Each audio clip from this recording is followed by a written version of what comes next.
And you alluded to the fact that Netflix has expanded in a small way and kind of putting its toe in the water into the game ecosystem.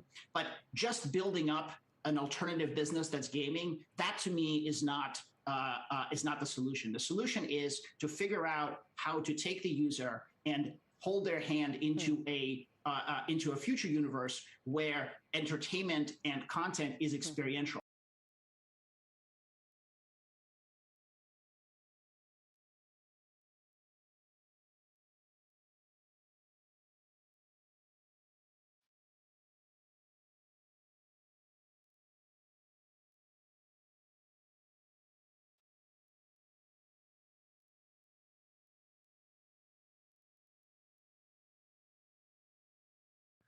Reuters reporting U.S. looking for ways to potentially accelerate delivery of new build F-16 fighter jets for Taiwan, but the path is unclear.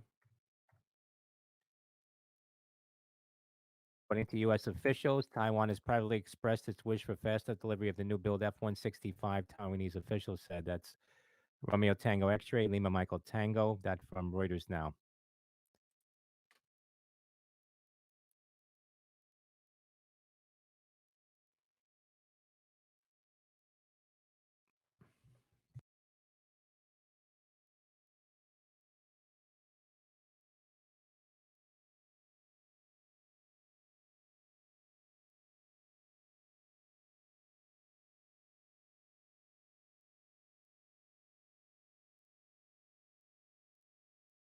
FUBO, Fubo TV, January 2023, $30 calls now.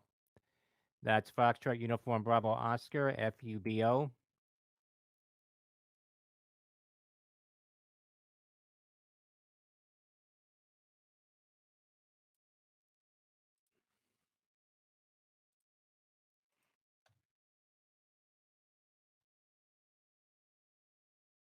Earlier this morning, Sportico reported that Fubo Gaming has a deal with the MLS.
And Netflix doesn't have any experience in that landscape now. Arguably, there's an argument to be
Let's reset. Welcome back to Tech Check. I'm Carl Quintanilla with Deirdre Bosa and John Ford. We've got a guest coming up who claims the metaverse is, quote, obvious BS.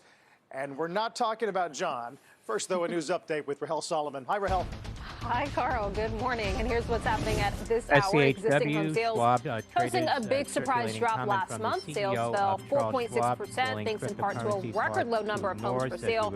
Home price inflation is also on the rise. The median price rose nearly 16% over the last year to $358,000. Jobless claims also jumping with 286,000 in the latest week. Many economists, however, say that the recent surge is temporary and driven by the latest wave of COVID cases. American Airlines lost less money than expected last quarter, but the company says that Omicron has slowed its recovery and raised cost pressures. American stock fell as much as 3.5% this morning, but is now up slightly on the day. And shares of Baker Hughes jumping more than 5%. That's despite an earnings miss. The company says that higher oil prices are driving demand for its drilling and oil field service equipment. Baker Hughes also sees rising energy demand this year and tight supplies of oil and natural gas. Carl, I'll send it back to you. All right, Rahel, thanks. Got some key antitrust legislation on the Hill today with the support of a new coalition of smaller tech companies that are hoping to break up the giants. Our Elon Moy's got that story. Hi, Elon. Hi, Carl. Well, the Senate's tech antitrust bill has support from Democrats and from Republicans, but it also has won the endorsement of big tech's rivals like Spotify, Sonos, DuckDuckGo, and Roku. Now, some of these companies have already gone after the dominant platforms on their own through lawsuits and by working with regulators, but this is the first time we've seen them link arms. Democratic Senator Amy Klobuchar, the lead sponsor of the bill, said that's provided a counterweight to the massive lobbying effort by big tech. We are proud of their success. We all know here that they have a bunch of money, and that's fine. That's capitalism. But in America, we never rest on success. And one of the ways we do this is by figuring out what is working, what isn't working, how we fix it, so we rejuvenate our capitalist markets. But this debate doesn't fall neatly along party lines. Democratic Senator Dianne Feinstein is adamantly against this bill. Democratic Senator Patrick Leahy said he's worried about the impact on privacy and on small businesses that rely on the platform. And Republican Senator Mike Lee shared those concerns. It may actually entrench the very four companies at which it's aimed by creating a strong incentive to simply cease doing any business with third parties. This could crush thousands of small businesses, and it could actually worsen the state of competition. Now, it has been a robust debate so far, and we expect it to keep going. The committee originally had 107 amendments to work through, though that number is now in flux. Back to y'all. Wow. Elon, thank you. Now, it has been a painful week and month for Cathie Wood's ARC Innovation Index, down 5% since Monday, on pace for its fourth straight week in the red, and currently having its worst month ever, down about 20%. A lot more Tech Check still ahead.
USCG halted on a circuit breaker, Uniform San Diego Golf.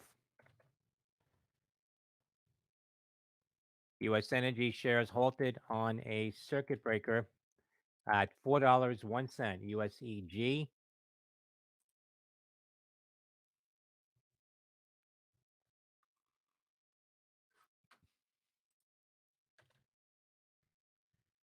Also GBR, New Concept Energy, popping as well.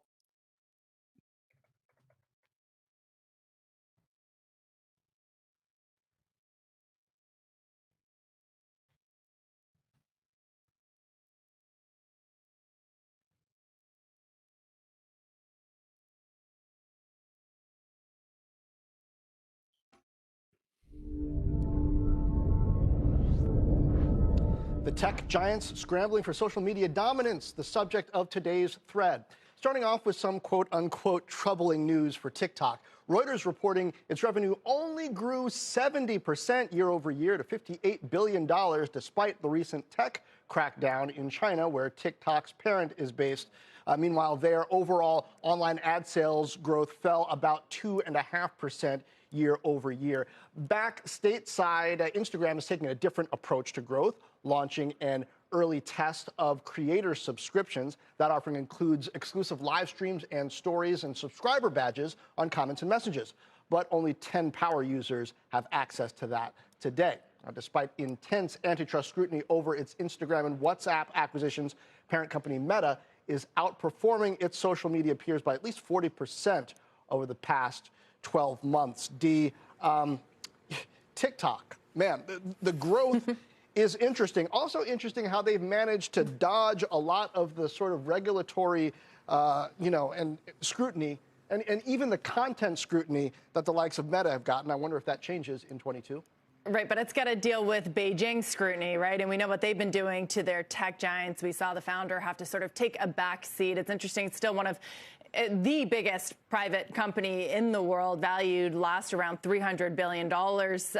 Likely to stay that way for some time as well, Carl, with all the scrutiny that the tech companies are under. Though we should note today, the KWEB Chinese ETF is up nearly 7%. So you're seeing some of these names bounce back. Still so much uncertainty, though, for that market and the likes of TikTok. And we, talked about it, I know, this morning, that what's going on, the sort of macroeconomic picture in China and the slowing ad market there, very relevant for this company. All that said, Dee, I think it was B of A yesterday said, TikTok's time going from obscurity to national dominance is like nothing I can remember in the internet, whether it's time spent, revenue, profitability, users, pretty much makes it the most successful social media company to ever step foot in the United States. I would love to get my hands on that S1 or F1. We'll see if that comes. But it is such a remarkable story, and we are going to continue this conversation after the show. Josh Richards, he made $5 million on TikTok last year, one of the top influencers there. He joins me for a live stream in just under an hour, so tune into that. Send me your questions as well. That's at 2:30 p.m. Eastern. Tech Check is back in just 2.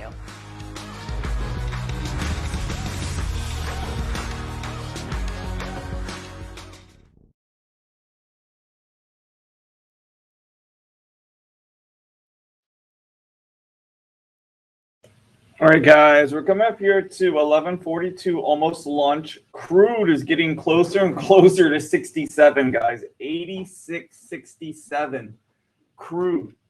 Next resistance is going to be at 87. Natural gas trying to hold 380, and gold still holding above that 1835 at 1841. You guys remember SOPA? We haven't traded this in a long time. Highest volume of the day coming in here on this break. Resistance is going to be up here at 7. Okay, right in front of 7. And then if it breaks through 7, our next resistance is up here around 775. Just remember, the small caps haven't been really on fire, so make sure you guys are taking profits off. I know we preach that all the time. SoFi with a really nice day today after selling off yesterday. Resistance is going to be right at that 50-day moving average at 1645. China stocks having a good day here. We have to see if they can get continuation this afternoon. Crypto stocks also having a solid day here. You hear Toby all excited about his crypto stocks. I know, diamond hands. Laser also in a very interesting situation for this afternoon. If Laser can hold this 1575 area, it's this gap we talked about this morning, we could push up towards 1650 or that 50-day moving average later on this afternoon if we get that Toby power, as long as it can sit up here and consolidate. EVTL got halted here. This is why I'm bringing it up. Stocks that get halted, if it can stay above that halt price throughout lunch and this breaks through 10, this is worth keeping an eye on as well. We're going to be watching some of these stocks. I'm putting out homework. Maybe we get a bottom here. Maybe Vroom, VRM, gaps up over that trade line and makes a move. And also, guys, I'm watching this one very closely too. VVOS straight off the trade line, right? Had a solid day yesterday, which means these shorts are still trapped. Resistance up here at 230, and then up here at 240, and then 260. But it's testing high of the day here. Maybe it makes the rest of green move. JD.com, Alibaba, Pinduoduo, and Tencent all rallying here this morning after China's central bank cut some right key off lending the trade rates. line. People's How Bank of important is China that cutting the trade line? one-year loan prime by 10 basis points, the 5-year rate by 5 basis points. Chinese tech stocks also having a pretty good start to the year after a rough 2021, all in the green this year, and outperforming FANG despite the regulatory pressures in China that did weigh on those stocks last year. Street's still pretty bullish on some names. 88% of analysts have a buy, for example, on Baba, 92% with a buy on JD.com. We'll take a break here. Back in a moment. Catch that gap. Sony. Sony's trying to fill this gap here. Okay, it's at 116. So you'd like to get up over 116 and hold and then push up towards 120. DWAC has been up here consolidating. Today might not be the day, but you can see we were talking about it making a move up, consolidating, making a move up, consolidating. Needs to hold 80 and then break through 87 and then going after 92. AMD. Bouncing off that 125 area, which is key, 125, and then it needs to push up towards yesterday's close. If 125 breaks, it could dip down towards 120. mRNA still doesn't look done yet. If this area keeps on acting as resistance instead of support, we could head down towards 160 on mRNA. APM got right up to that 50-day moving average and got smacked down. So we'd really like it to see it hold above 150, and then it needs to get above 175. This one couldn't get up over, couldn't hold 90. Couldn't hold, trying to hold the trade line here at 89. It needs to hold 89 and bust up through $1. Having some problems though, up at that 95 area.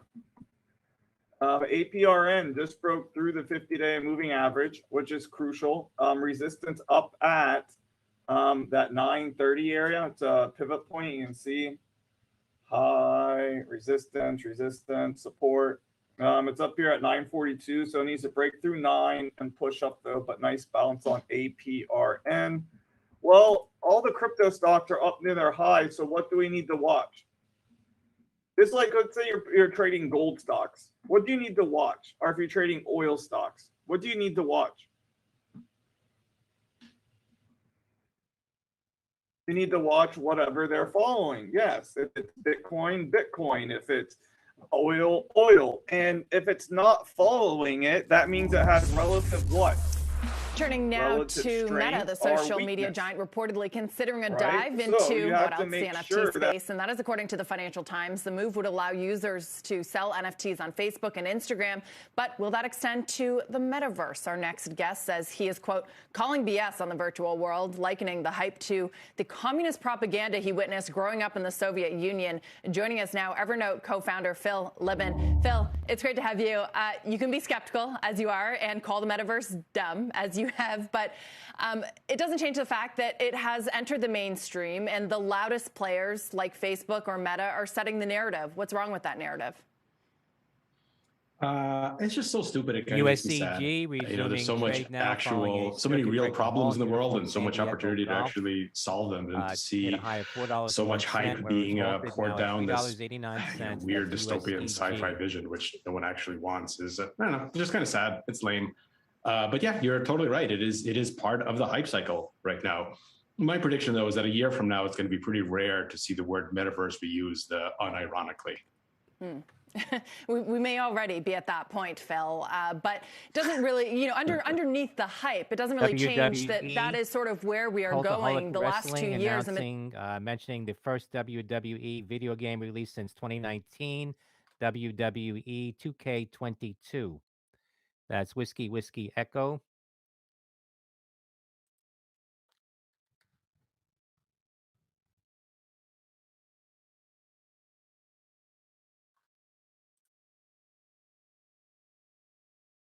Sprinkling some hype on something to make it seem more interesting. If by metaverse you mean the internet, digital world, Zoom, video games, video communications, then yeah, of course, we've all been in the metaverse for years, and it's generally a good thing we are. If you mean a specific definition of kind of the way that Meta talks about it, a persistent, interconnected 3D world, mostly experienced by wearing a big VR headset on your face, where we live and go to meetings and shop, like that definition, that's certainly not happening. It isn't going to happen because it's dystopian and no one really wants it. Phil, thank you.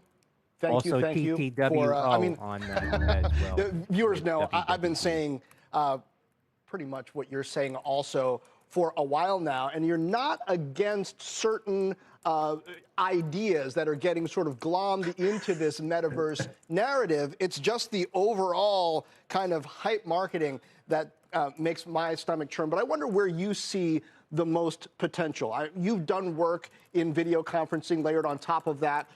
You're interested in the value of AR. I see some things happening with AppLovin, Iron Source, companies like that, kind of making mechanics with digital economies work better, Unity, et cetera. Where do you see the most interesting investing areas? Yeah, absolutely. I think we're living through a historical discontinuity. I think the world right now is the changiest that it's ever been. Whiskey Echo.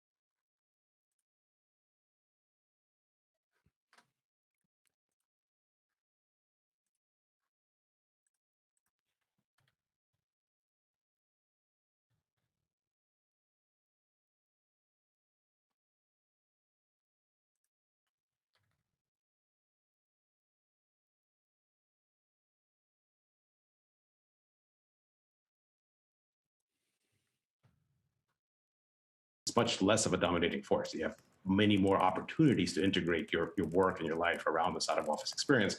And of course, digital technologies are going to play a huge part of it. They already have, and there's so much more innovation to be done.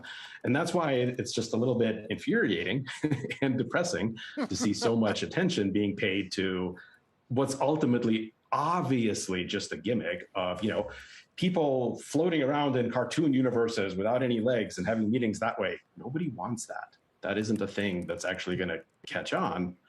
But a lot of the constituent pieces of what's going into the metaverse, well, yeah, of course, those are totally legit and continue to be developed. Well, Phil, why not just come out and say it? Why not just say that this was the creation of the Facebook marketing office and that we all sort of adopted it passively because of the strength of their marketing muscle? Well, Facebook invented it. I mean, it's directly lifted from lots of sci-fi classics.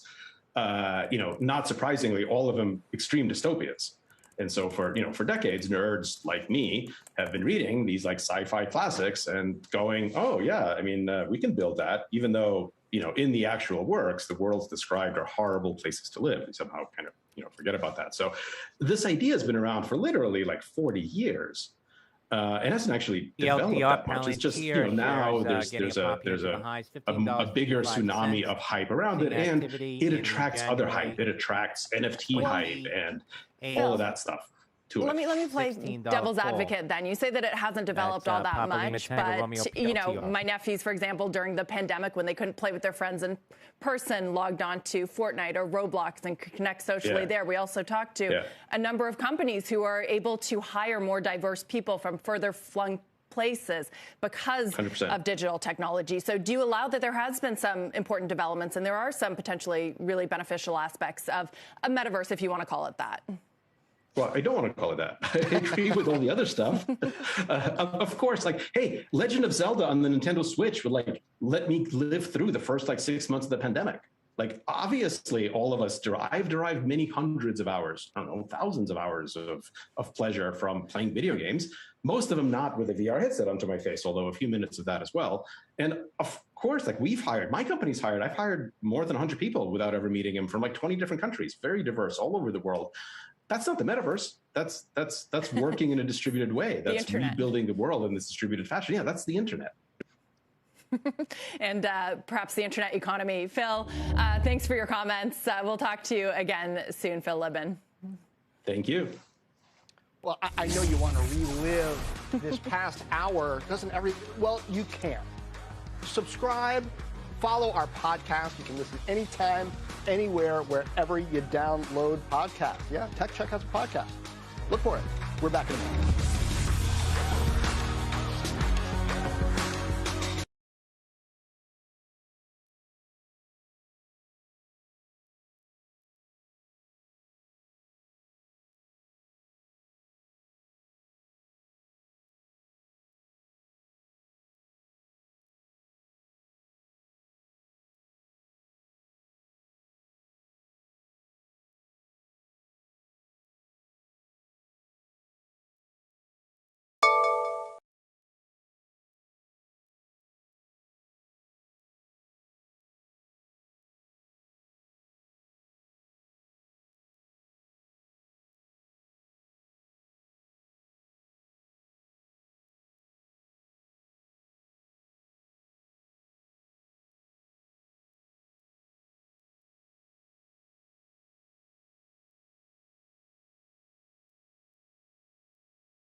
TSLA, Tesla applies for a new trademark to sell its own audio equipment like headphones. That's Tango Sandy Lima Alpha, TSLA. LAZR, Luminar Technology, CFO on company's secondary offering today tells Benzinga we became eligible to file one this month, and we consider it good corporate housekeeping. We have no plans nor the need to raise additional capital anytime soon. That's Lima Alpha Zulu Romeo, LAZR. Exclusive comments from the Luminar CFO to Benzinga, LAZR.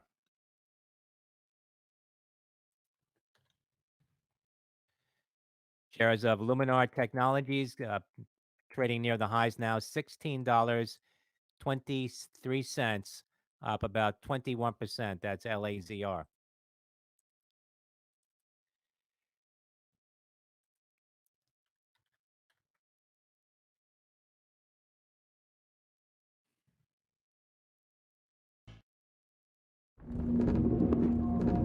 Amazon has been pushing boundaries with physical stores for years. It owns Whole Foods. It's got the Amazon Go automatic checkout concept. First opened a bookstore in 2015. Of course, there's that hair salon in London. Now it says it's opening a clothing store called Amazon Style in Glendale, California.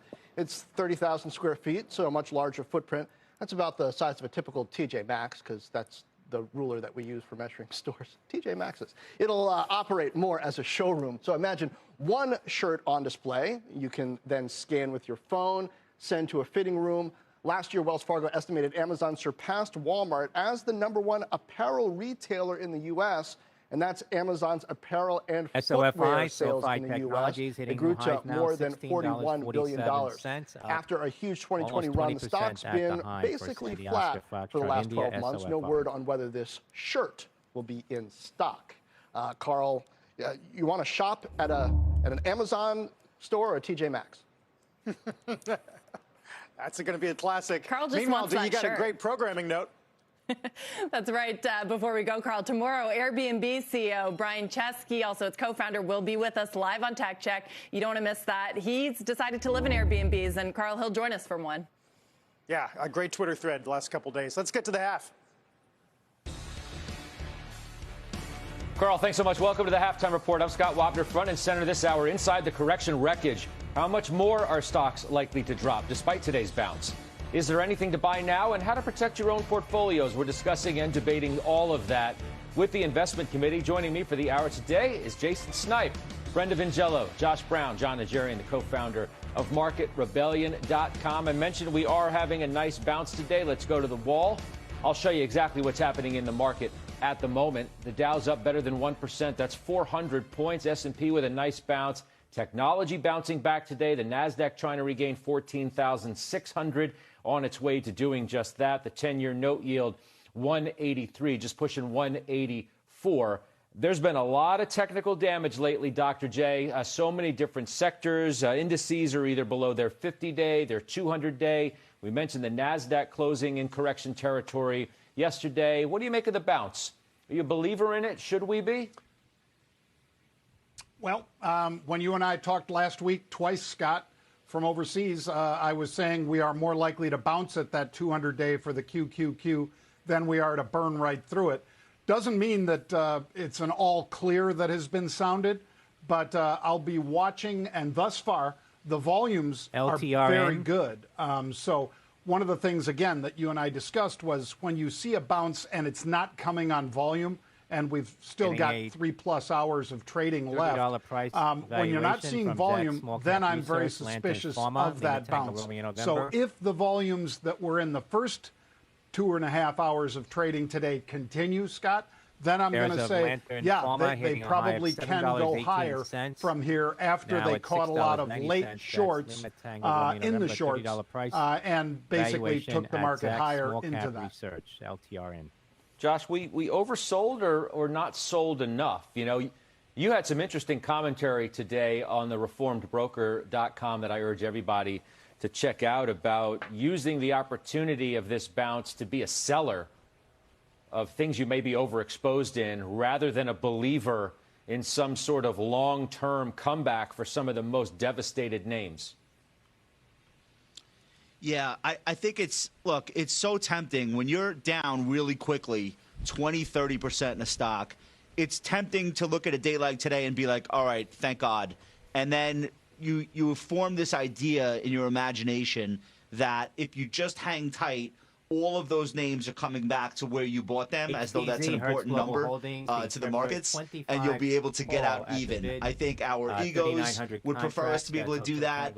I think people, they overemphasize that possibility in their own mind, especially when the declines have been as quick as they've been just in the year-to-date period. It's really remarkable looking at some of the stocks that we talk about on the air every day, how quickly they've declined, and many of them declined from already having been down big from last February. So I think days like today, typically, they don't represent the end of whatever the trend has been. I think they represent just the sellers taking a break. And so I don't suggest that you look at your whole portfolio and just indiscriminately say, all right, I'm using the bounce, I'm using the bounce. But in certain situations where stocks have kept you up at night, you're over-concentrated in a given name, you're fixated on a stock because it's not cooperating with you, those are the situations where you want to say, okay, I don't want to be the guy that pukes at the bottom, but I got this name now that's up 7%, having lost 20% in the last 2 weeks, and I don't want to be as big in that name anymore, or I don't want to be in this anyway. The reason I bought it was going up. And now that reason doesn't exist, and there is no fundamental reason why I still want to be an investor in this company. So a lot of traders become investors because their initial purchase goes against them. This is a nice chance to rearrange some things and make some moves. And I'm not just speaking prescriptively for everyone else. I'm doing that with a lot of positions in my own personal portfolio. I've lightened up in Uber. I've lightened up a little bit in CrowdStrike. I still have most of my position on. I just don't want to be as big as I've been because I don't foresee those stocks being back at 52-week highs anytime soon, and I want the flexibility. There are other situations, though, Judge, where I just started buying, and I was able to use this volatility to add. And Roblox is an example of that. I've lowered my average price. The selling there has been unbelievable. Another name, On Holdings, I just started buying it. A very, very fast 10% came out of the name. I was able to add to my position there. So I think it's situational. It's not an across-the-board macro call. It's just about using these opportunities to get yourself in a better position mentally. Okay. So, again, just to underscore the fact that you've been buying a little on the dip of Roblox and On Holdings. I don't want that to get glossed over. Even though you do say that you've been trimming some of your positions. You know, I look at stocks like, and naturally I go to this place, and I go here a lot because it's the area where there's been so much carnage. And it's the ARK stocks. It's the Cathie Wood type names. It's the Shopifys, the Blocks, the Coinbases, 30, 40% off of their 52-week highs. The Spotifys, the Twilios, 40 and 50% respectively off their 52-week highs. The Palantir, 65%. DocuSign and Roku, 58 and 64% respectively from their highs. Josh, are we talking about those kinds of names or ones to think it might be a pipe dream that they could get back to where they once were because they've come down so fast? Are you referring to those types of stocks, if not those directly? Look, I think it's very difficult to make the case that a lot of those stocks were at those prior levels for any reason other than they were going up. Nothing attracts a crowd like a crowd, and people become very confident in their holdings when every day rewards them with more green on the screen. That cycle, though, also works in reverse, that psychology. And in bear markets, both for the broader market and for individual stocks, you always have these massive 1 or 2 day bounces that give the longs a little bit of comfort, like, all right, I've seen the worst of it, and maybe scare some of the shorts. But that process, as it plays out, Scott, it repeatedly frustrates the longs because you get this reprieve, you get this day where the pressure seems to be coming off, and you're like, okay, that's it, I went through it. Now things will get back to normal, and then that downtrend resumes. And if you've been in those stocks that you're referencing for the most of the last year, they've been going down almost every month with these little sharp rallies in between to kind of keep you hanging on. And that's exactly the types of stocks that I am referring to, yes. I don't think that a lot of people who are trapped in them still feel as bullish as they did when they first bought them, but human nature, it keeps people from making painful changes and booking losses. They don't want to do it, and I get it. I don't want to do it either. So days like today, my take is you really got to use a day like today to make some big decisions. Let's go to one of those investors, a committee member who is thinking about big decisions in the portfolio, and that's Jason Snipe. Jace, you own Twilio, Shopify, maybe some others. I'm wondering how you're thinking about those stocks that have been sitting there with a lot of red all over the place. Yeah, so Josh makes a great point here. Obviously, a lot of these names have been feeling pain since part of early last year, but a lot of it really started to happen in November. I think what's important to note here is you've got to right size some of these names. So for me, on a Shopify or a Twilio, a Block, some of the names that you referenced, the business model is what you need to believe in, but I'm not saying to be pouring into these names at this point, because I think a lot of them are still trying to find a bottom. They're trying to find support levels. Obviously we've talked a lot about, from a policy perspective, where we're going, taking the oceans of liquidity out of the market and moving into a tightening cycle, and the impact that has on high multiple names like the ones we're talking about.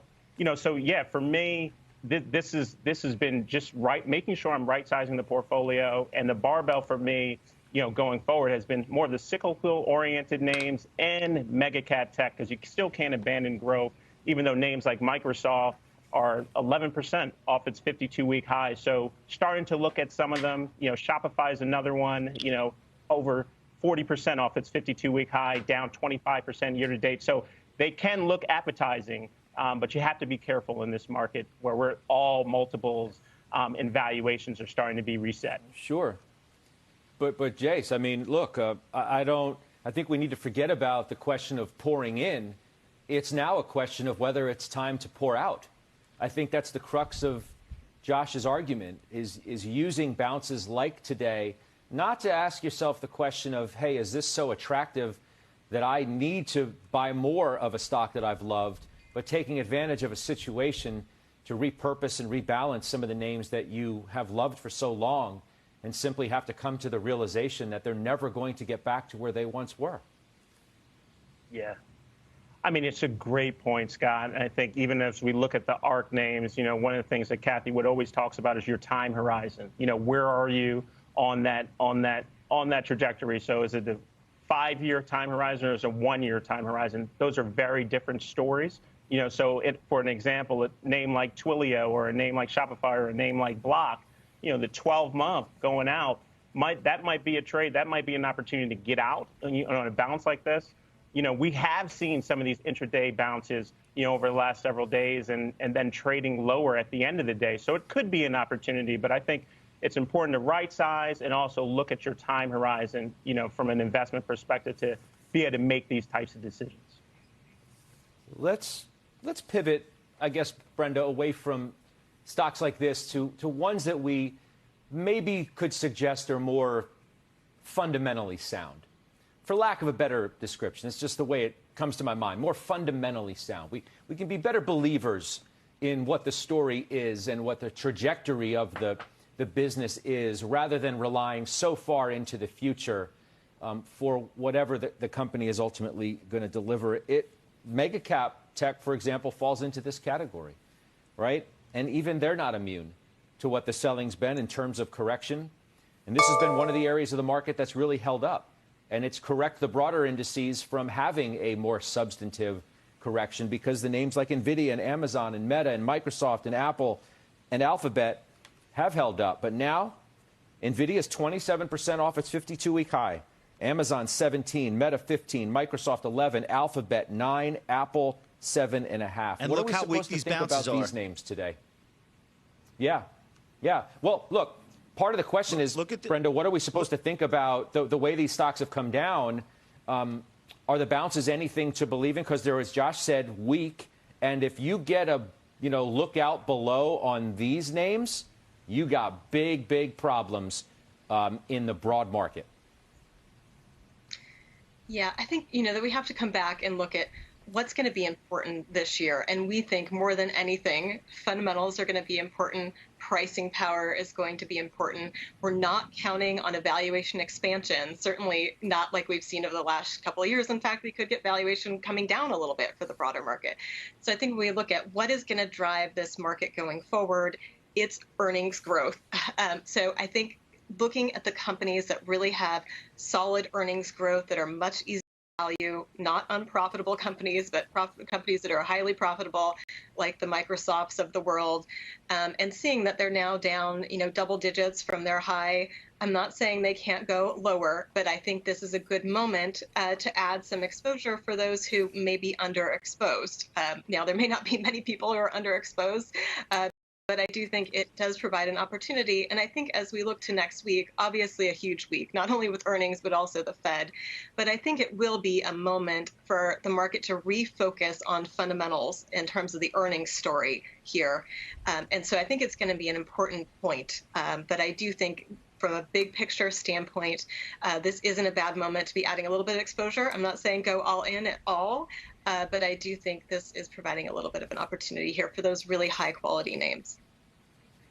Josh, I'll come back to you to finish the point that you I think wanted to make about the bounces in some of these names.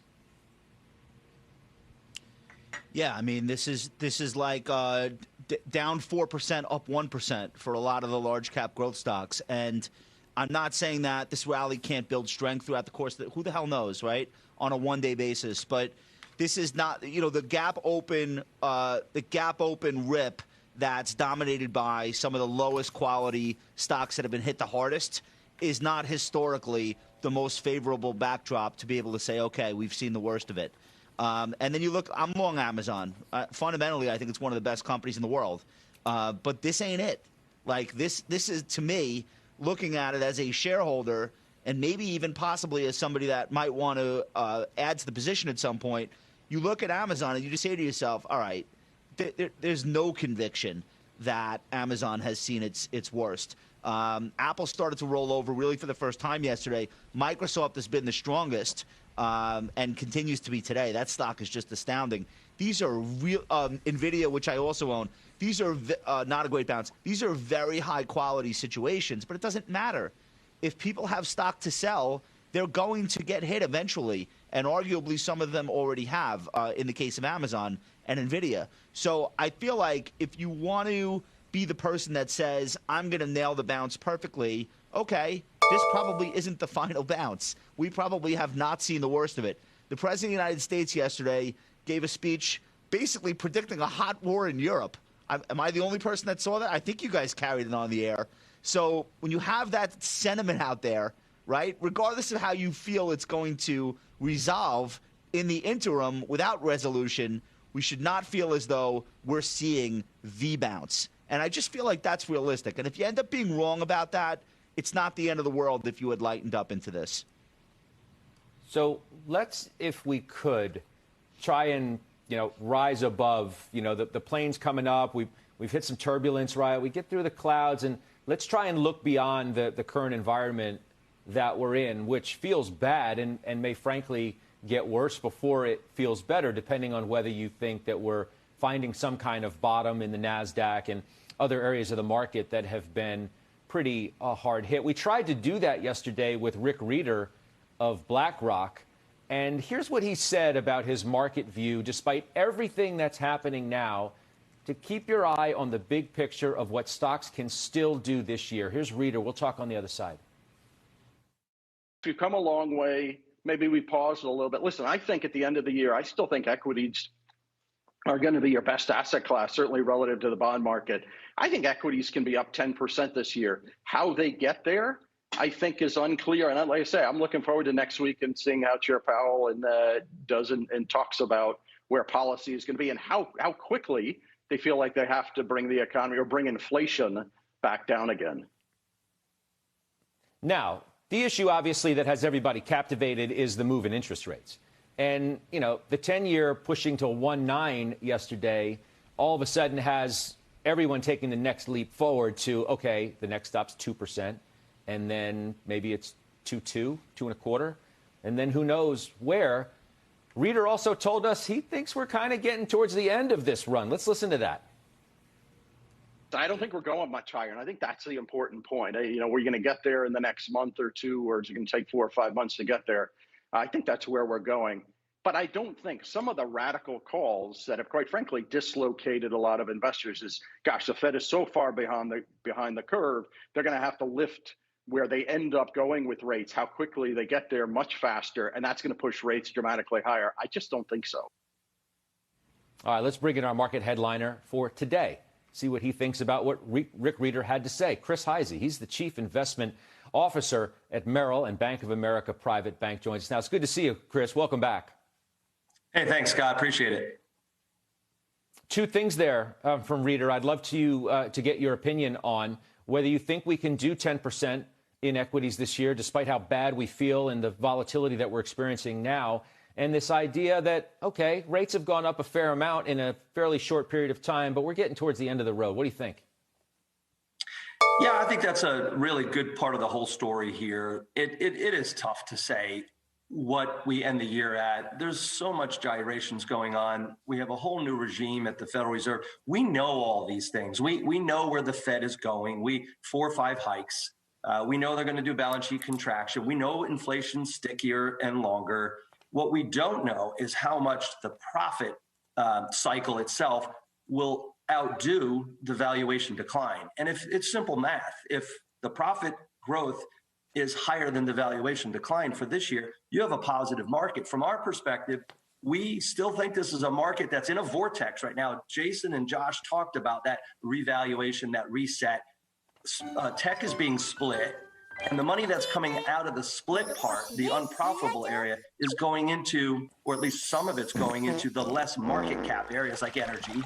So mathematics will tell you that the indices are going to struggle to get ahead of themselves. However, if you had $1 today and you're looking at all the asset classes and you're looking to rebalance, the net worth asset class is the growth asset class. That's equities.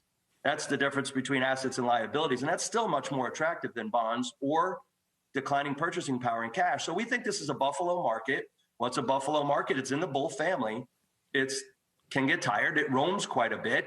It's rather heavy. And it's a grind it out across the prairie type of market where you get these vortex periods. Now, for the long-term investor, let's talk about it.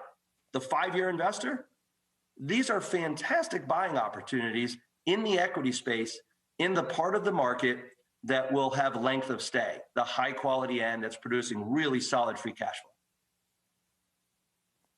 Now, I'm going to pick at what you said a little bit. You said at the outset, we know all of this stuff is in front of us. You threw out 4 to 5 hikes plus quantitative tightening. We may know all of that's happening, Chris, but the market doesn't have to like it. And valuations don't have to make sense where they are today if all of that is going to happen. And we're in the process of figuring out what a true or correct valuation is for stocks in the environment which you just described. We may know everything is coming, but we don't know what the appropriate valuation of the market should be under the scenario in which you laid out. Yeah, that's the beauty of investing, right? You just nailed it, Scott. It's the process of figuring out what that valuation number is on the future, on the next 12 months, on the next 24 months.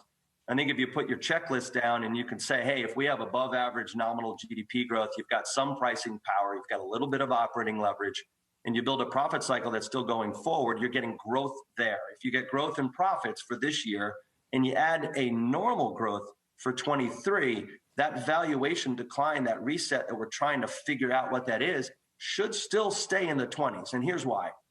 The capital efficiency in this economy, even in the globe, but in this modern day economy, the capital efficiency is 3 times greater than the post-World War II median period. That's a fancy way to just say we use money so much better today per employee. And that goes a lot farther and it creates a different backdrop. And if that's the case, then valuations have to remain above what most strategists and economists believe the right valuation is for the last 5 decades. So from my perspective, you also pick your number, 20 and a half. But you also seem to suggest that earnings growth is going to be robust enough to offset any of the declines of an interest rate hike or a change in policy or, some of the things that the Fed is likely probable at this point to do. But the economy looks like it may even be slowing off of great levels, of course, but nonetheless slowing. Yeah, certainly.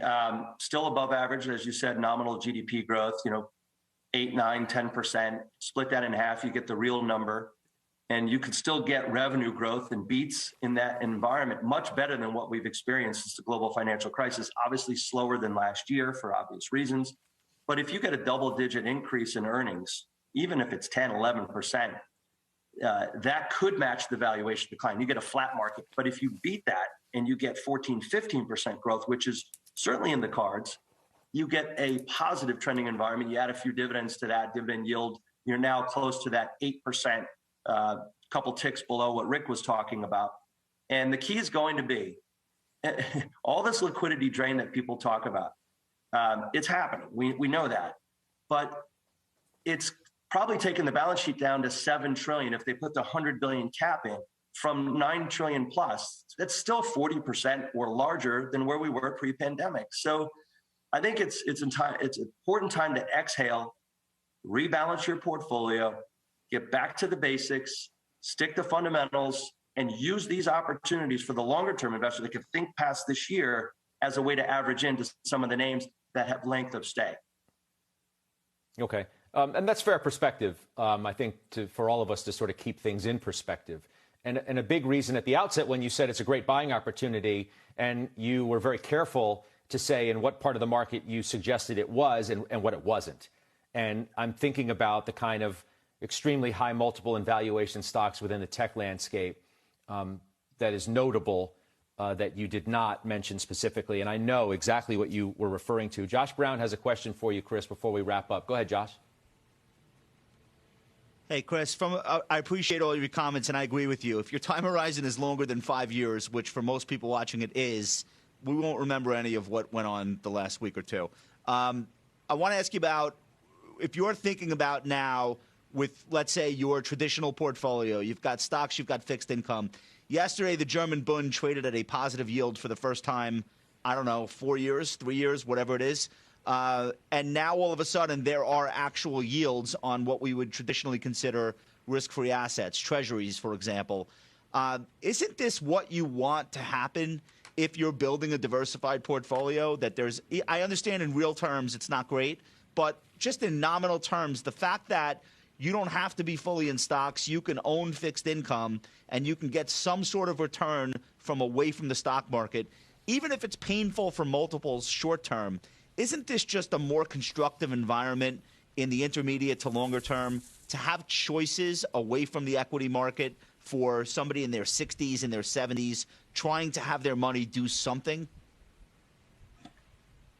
Absolutely. This recalibration is exactly that. It's the interplay and the rise in yields that's making some parts of the market that were not attractive before now attractive. That's another good part about investing. Money is always recycling. Money is always coming in. If you have dividends or bonds, you're getting cash flow in. And thankfully, as yields rise, you can buy into a higher yielding environment. Yes, 185, 19 is, we all think that's high yield, and we're probably going or drifting higher. But to your point, Josh, you're absolutely correct. And this is another reason why the recalibration that's going on could potentially last into the middle part of the year. And not totally the valuation reset, but the recalibration of money, because you've got a lot of risk parity funds. You've got global allocators. Think of the sovereign wealth funds out there thinking, just as you said, the German bond market now turning positive. And if we get to real positive yields, that's a whole different story. So this is a recalibration. This does allow diversification for the first time in a few years to start to work again. Yes. Hey, Chris, I appreciate it very much. It's good to see you. We'll talk to you again soon. That's Chris Heisey, again, Merrill Lynch Bank of America, joining us today. All right, ahead on the half, Doc's got unusual activity. We've got calls on the day. People own those stocks. We're back right after this.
Let's do some calls of the day now. We're going to top it off with AMD. Downgraded to neutral from overweight. Piper Stanley. Don't see that all that often. That's our primary call of the day. Dr. J, you own AMD calls. Kramer says this cut was a, quote, wrong-headed cut. What do you think? And I mentioned you don't hear much negativity around AMD.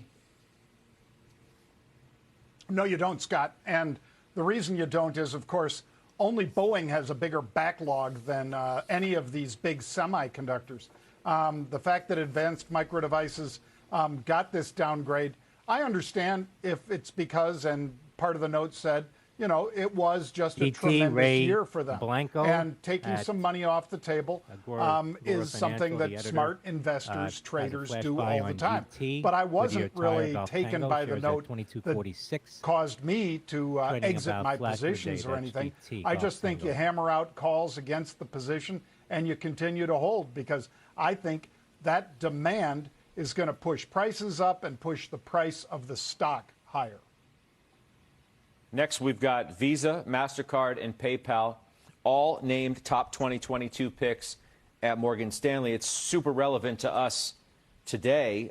Brenda, you own PayPal and Visa, and PayPal's been squirrely lately. The return on that stock's down 5% year to date, 6 months down 40%.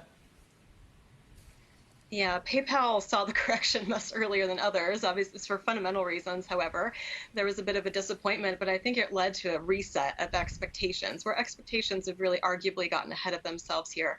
But this company is really a leader within the payment processing industry in terms of innovation and also growth. We think that's going to continue into this year. Also have some exciting developments with Venmo being accepted now on Amazon. We don't expect a huge financial contribution, but it really adds legitimacy to the Venmo platform. So we still think that this is an interesting opportunity for a name that was once beloved and that is incredibly profitable and still has a lot of opportunity ahead of itself. Jason Snipe, you on PayPal as well. What do you make of the recent decline? I mean, this was a very much loved stock, and it's certainly been in the penalty box. Yeah, it's been a tough run down on the other side. I mean, you know, not too long ago it was up over 300. So, yeah, I agree with a lot of what Brenda already just said. I think payment volumes, though, have been surging. That trend is not changing. It was up 26% in the last quarter. You know, so I think this might be an opportunity here. Again, it's an expensive stock. It fits in that bucket. But I do think there's some opportunities here, and there's definitely opportunities for the long term. Because there's provided all the secular tailwinds that support this industry. So I like PayPal here. So Josh Brown, where does PayPal fall in those kinds of stocks that we talked about at the outset of the show today? It's down 42.5%. From its 52-week high. Is this one of those, I need to buy it now because the fundamentals are so sound, or I need to run for the hills because the stock's been just trashed in a relatively short period of time and is now sitting more than 40% from its high? Yeah, I like the stock. This is one of those that, you know, I've used bounces to lighten up on, but I've been dead wrong on this because close to 300, I was beating the drum. You got to be in PayPal. So I've been very wrong in this name. I really did not anticipate the relentlessness with which the market would be selling off the fintech names. I thought these names were okay. And PayPal is nowhere near as expensive as it was at those levels. But to Brenda's point, they also came out in November and changed the story. They came out and, you know, the expectation was for 20% growth in 22, and they came out and said more like 15. And so a lot of that selling was warranted. So I have been wrong in the name, despite the fact that it's currently trading right around my original average cost. And I am sticking with most of my position here, and I am looking to stay with this stock for the long term. I think PayPal ultimately is going to own very important real estate on everyone's smartphones. We're not going to have 10 fintech apps. I've talked about this on the show before. I think we're headed to a point where everyone's going to use 2 or 3 super apps, which will enable you to do everything from paying your bills to buying crypto, trading stocks, having managed money on your phone, etc. We're not going to want a whole screen full of these. So I think PayPal is positioned better than most. You look at what went on yesterday with SoFi getting their bank charter. nice reaction in the stock, but that's not even close to where these names are going to have to go in order to be that super app. I think Venmo in stores is a very underrated part of the reopening story. I think Venmo at Amazon as well has a lot of potential. But just overall, this company with almost 400 million users is positioned better than any other. So I want to stay with my core position here for the long term.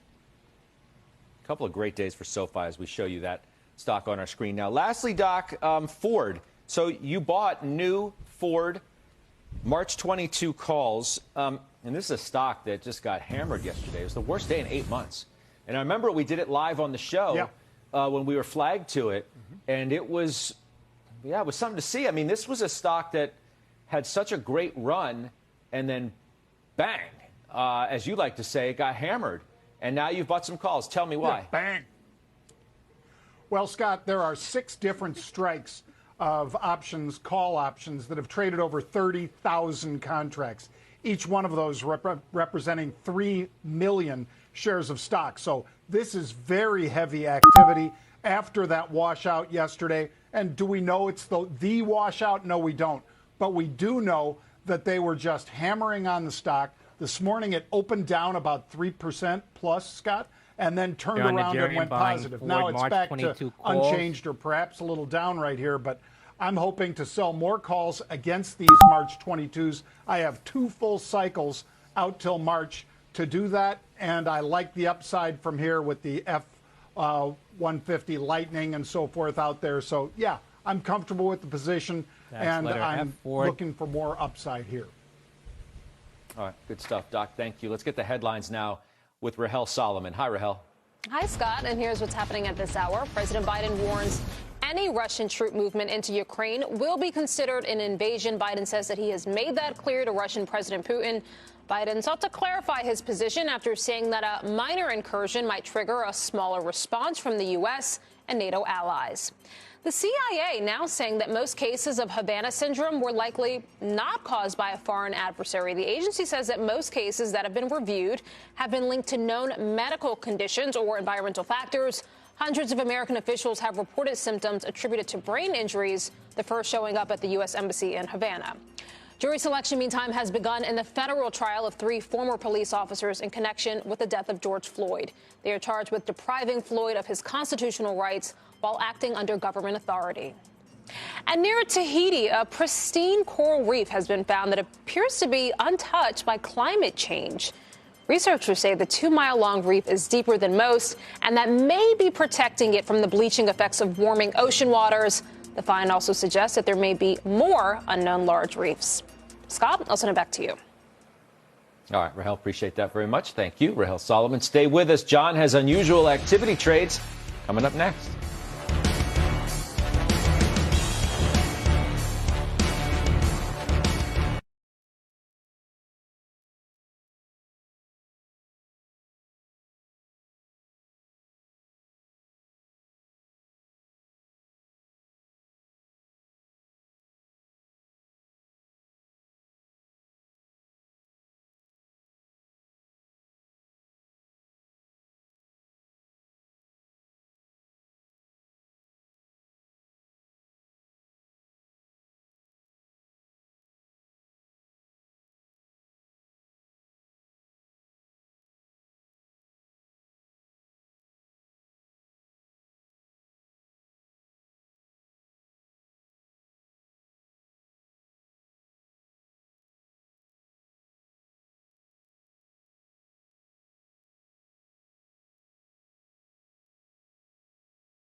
All right, Doc, it's time for unusual activity. Tell us what you see today.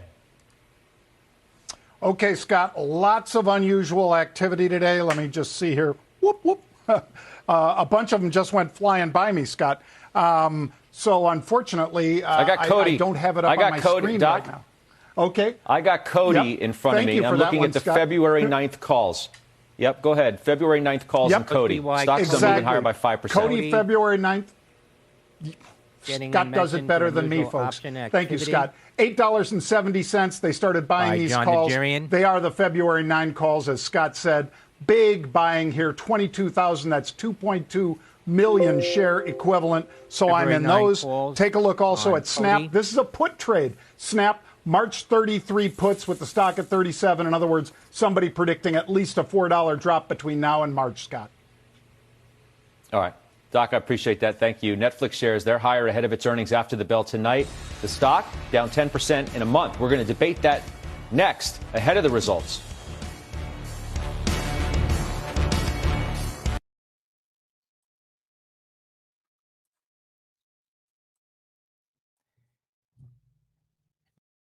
SNAP snapped the March 33 puts. Sandy November Alpha Papa, also John Nigerian, mentioning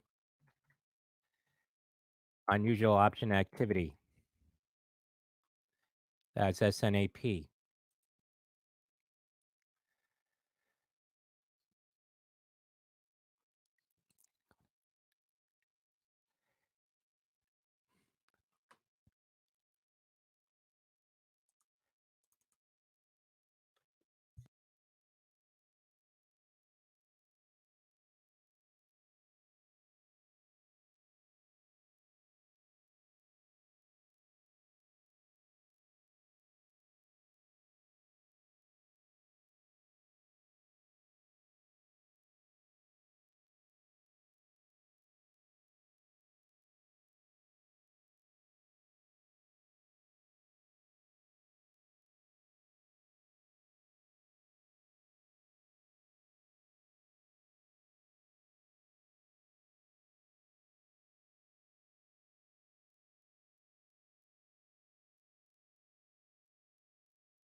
All right, Netflix is set to report earnings after the bell today. Since the pandemic, it's only beaten earnings estimates twice.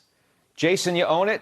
I watched Julia Borston on Tech Check earlier today tell us that international subs are the thing to watch. Absolutely. So, yeah, Netflix it's been a tough sleigh. Recently it's down about 14% year to date. Underperformed the market last year, is up about 11% last year. But yeah, I mean, the sub additions in media are tough to come by. I think internationally, I think that's where the opportunity is. That's where the pricing power is. They've got a lot of runway there. But it's an expensive stock. It's always traditionally traded at a premium.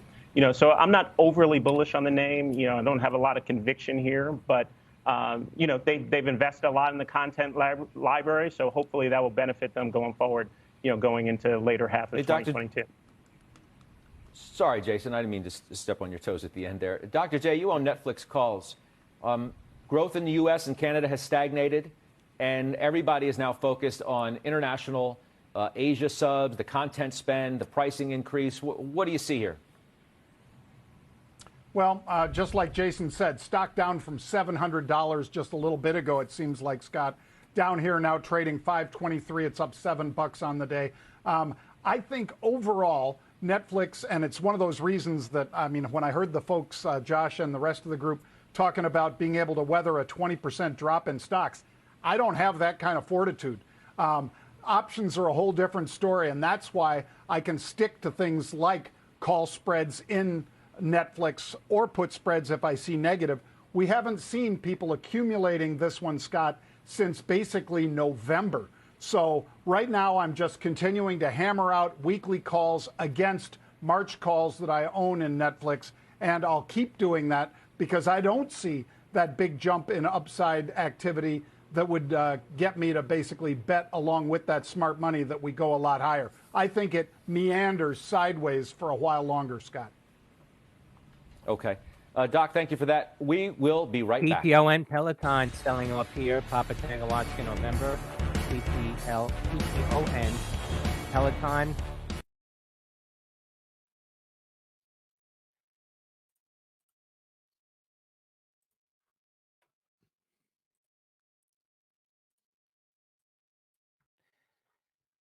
CNBC reporting Peloton is temporarily halting production of its commercial fitness products.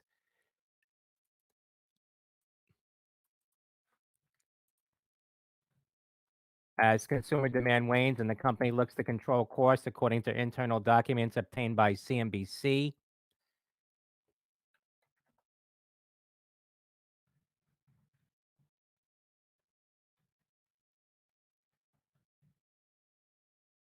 That's Papa Tango Oscar November, PTON.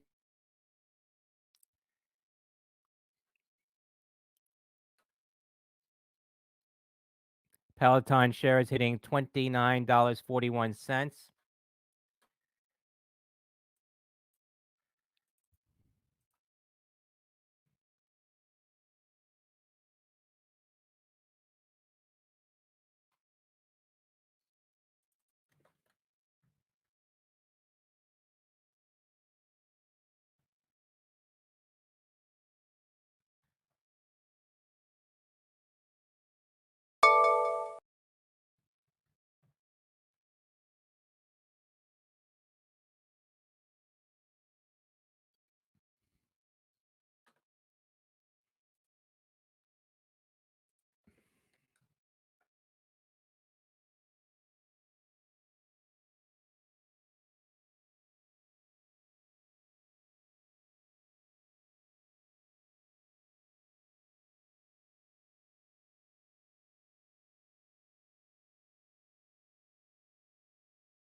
Hey y'all, good morning or afternoon. It's Jay.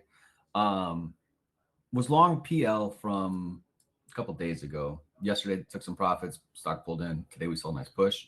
The stock made new highs. All right, guys, I want to call your attention to shares of Peloton. We have some significant breaking news regarding this company. You can see that stock down 10% on word that it plans to temporarily halt production of its bicycles and treadmills as consumer demand wanes, and the company is looking to control its costs. That is according to internal documents obtained by us, by CNBC.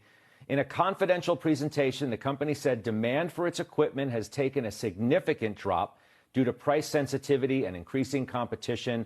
Our Lauren Thomas, who broke the story, is going to join the exchange at the very top of the hour. So in less than 15 minutes from now, you'll get more details on a report obtained by CNBC that is causing that stock to go down by about 10% on what has already been a devastating slide for investors. Now. Take a look at Peloton shares trading at $28.34. That's a near 11% decline. Dr. J, You just bought Peloton puts, I'm told.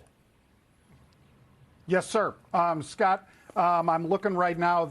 I started with the 31 puts. I've already bought the 30 puts as well. And this thing is just sliding fast, Scott. There was like 5,000 contracts traded at either of these two strikes 10 minutes ago. And in the last 10 minutes, they're both up over 12,000 contracts. That's a lot of put buying. People are starting to react to that news that our good reporter is breaking. And wow, these are falling fast. These puts are up from 40 cents, Scott, to over $3, like that, literally like a heartbeat. So I'm keeping an eye on that. I'll probably take a little off before the end of the show, but yeah, that's not good news for this company. Josh, we knew, and we said as much. I mean, and most people admitted the fact that there was no way that Peloton was going to be able to keep up the level of extraordinary growth that it had during the pandemic once the pandemic started to wane. Stock came down considerably as a result of that. Reports over the last couple of days have come out of some extremely well-timed insider sales by John Foley, the creator, CEO of that company, and some of the other executives as well. And now you have this internal memo obtained by CNBC on news that they're actually cutting their production now as some of that demand has waned. Josh. Look, there are landmines all over the work from home segment of the market, and nobody's been immune to all of them. And I've been in some of those, over the last 2 years where I overstayed my welcome. I made money. I could have made more, et cetera.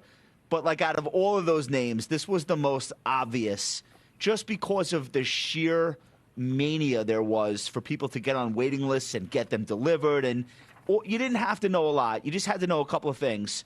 Number one, most Americans are slobs. Number two, most people who are physically fit don't actually like to stay home. They actually prefer to be out in public.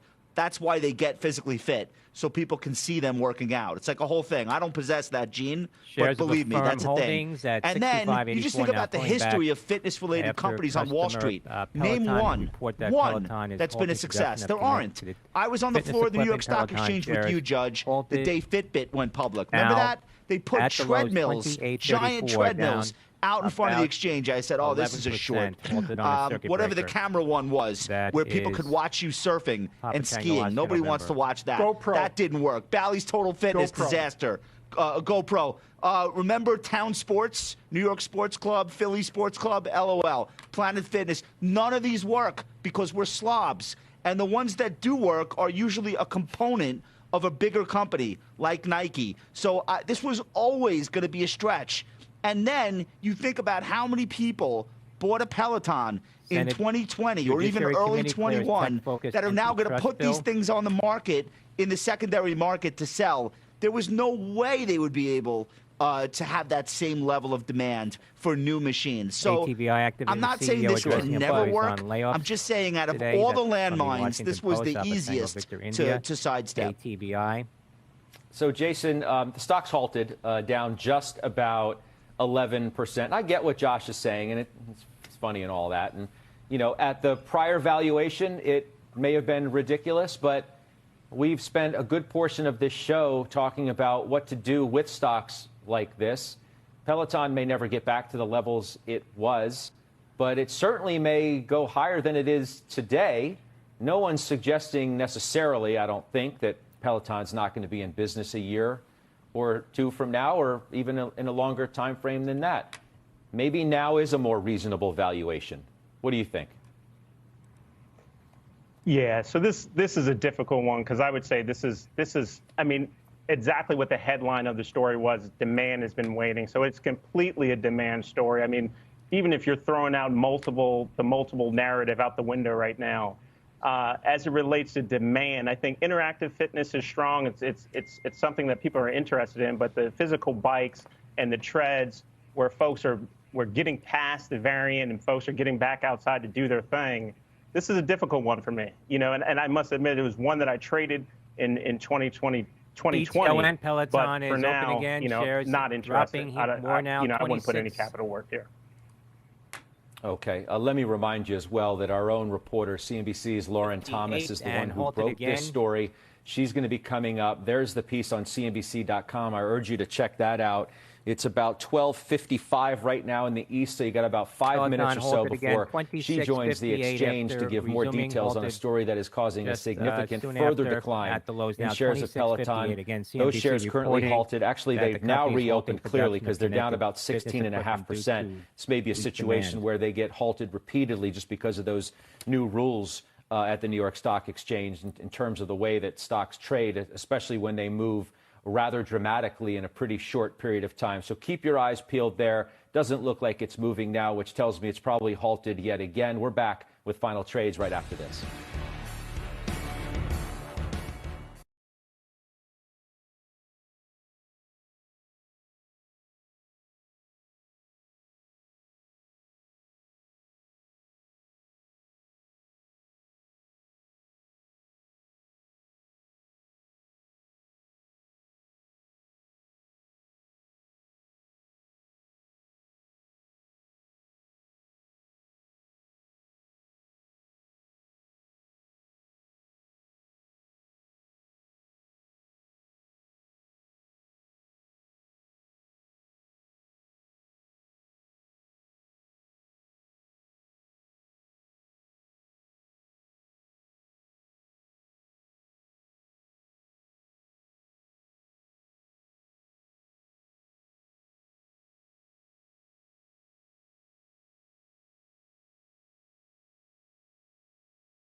Oil's move lately, very big story. There's Mark Fisher, MBF Clearing CEO, one of the best traders of all time in the energy patch, certainly with oil. He's joining us tomorrow to talk about where crude is going next. Can't wait for that. Let's do final trades. Dr. J, give me something quick, please. Starbucks got 99 calls that expire tomorrow. Bought them. Okay. Brenda, what do you have? Abbott Labs, strong core business and nice cash driven by all those COVID tests. Okay, Jason Snipe. John Nigerian. Bank of America, Starbucks, steady SBUX. Loan growth coming back. Stay long Final here. Trade. Josh Brown. Carlisle Group, hanging in better than most of the other stuff I own. Staying long. All right, let's take a look at Peloton again as we head out before we hand it over to the exchange. Again, that CNBC scoop. Shares are still halted. The company halting production of some of its bicycles and treadmills because of waning demand. It is a story we just broke. You're going to get more on it right now on the exchange. Guys?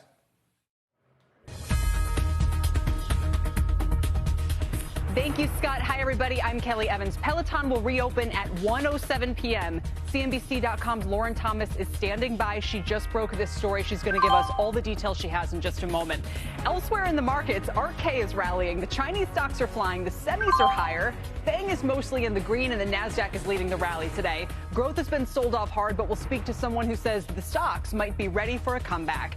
Speaking of China, the central bank cuts rates while most of the rest of the world is talking about hikes. We'll look at why and whether you should fade today's rally if the Chinese economy is headed for a slowdown. And in earnings exchange, we're drilling and chilling. We're getting you ready for Netflix and a few more as the big reports get set to come out. But let's start with Dom Chu with the latest market numbers, Dom. All right, so the market numbers right now are a generally positive theme throughout the course of today's session so far, albeit off the session highs.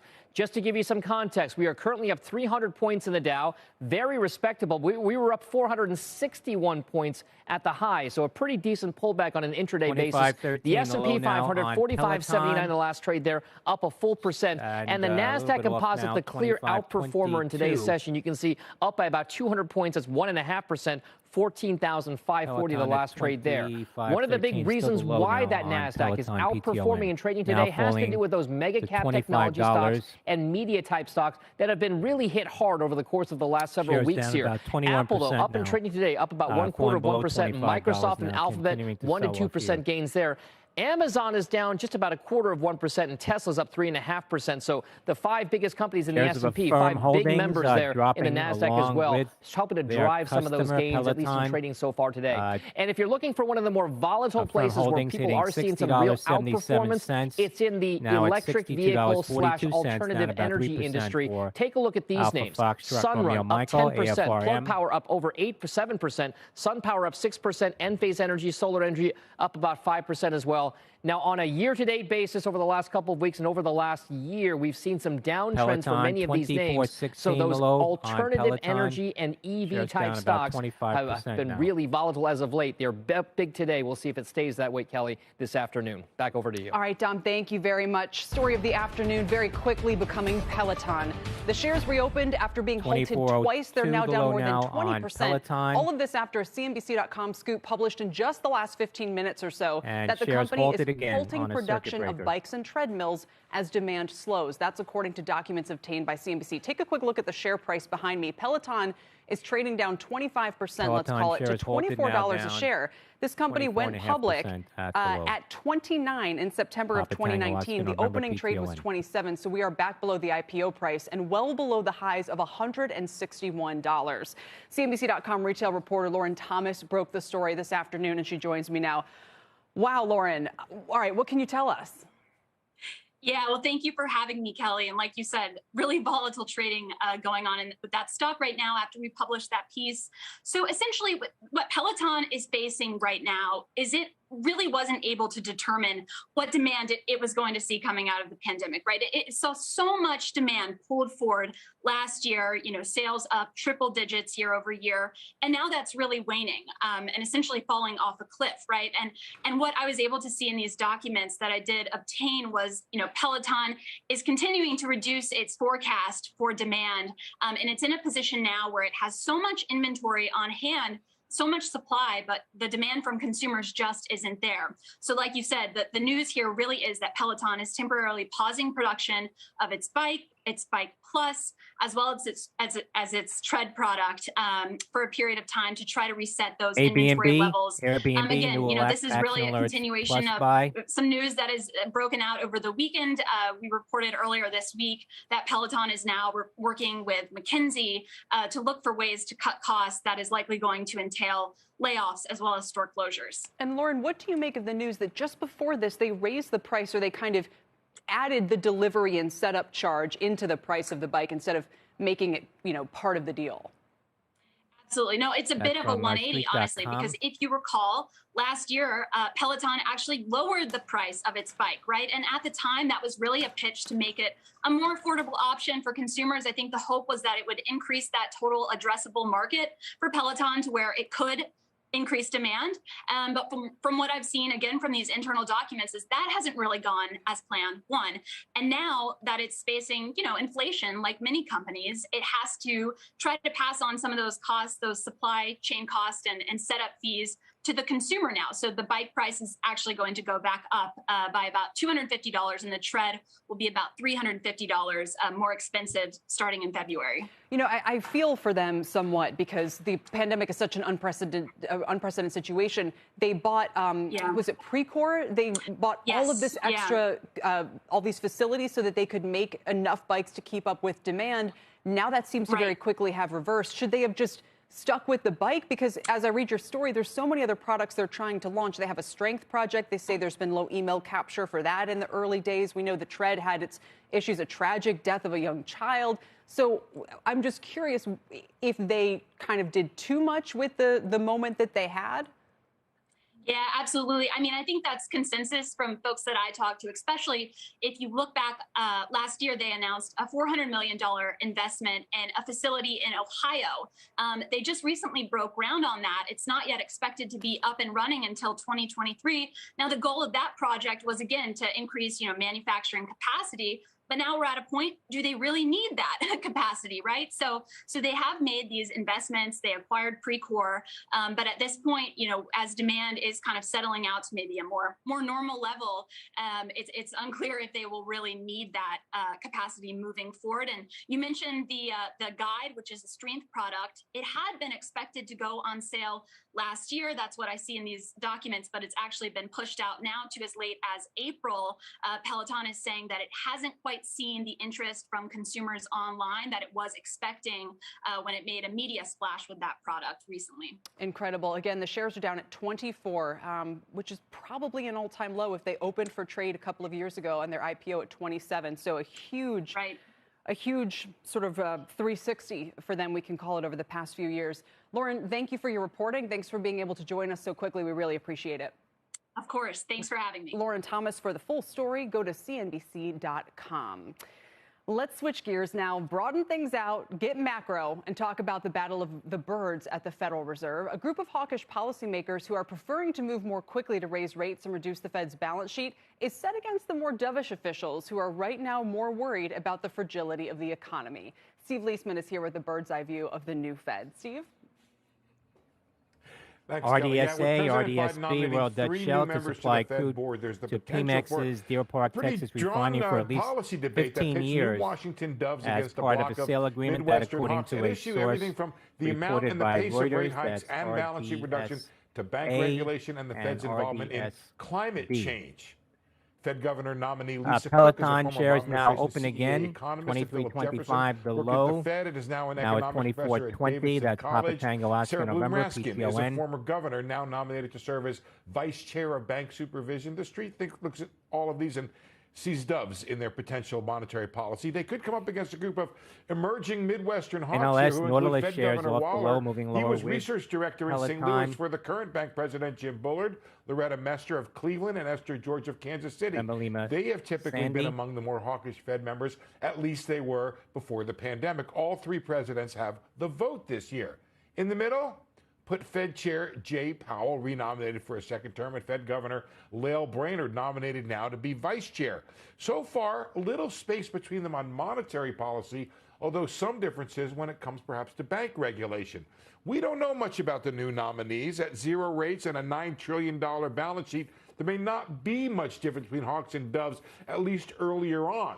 The debate could emerge later this year, Kelly, over how far and how fast the Fed should go in tightening policy. Absolutely. We expect it to. They're under a lot of pressure. Steve, thank you. We appreciate our Steve Leisman reporting. And a quick programming note, Treasury Secretary and former Fed Chair Janet Yellen will join Closing Bell for an exclusive interview today at 4 p.m. Eastern. My next guest warns the Fed's reduction of its balance sheet could have a big impact on the markets, but says that if growth stocks can turn in good earnings, they could still catch a bid here. Joining me now is Barry James, president of James Investment Research. Barry, welcome. Just your thoughts, first of all, on the risks around this Fed tightening?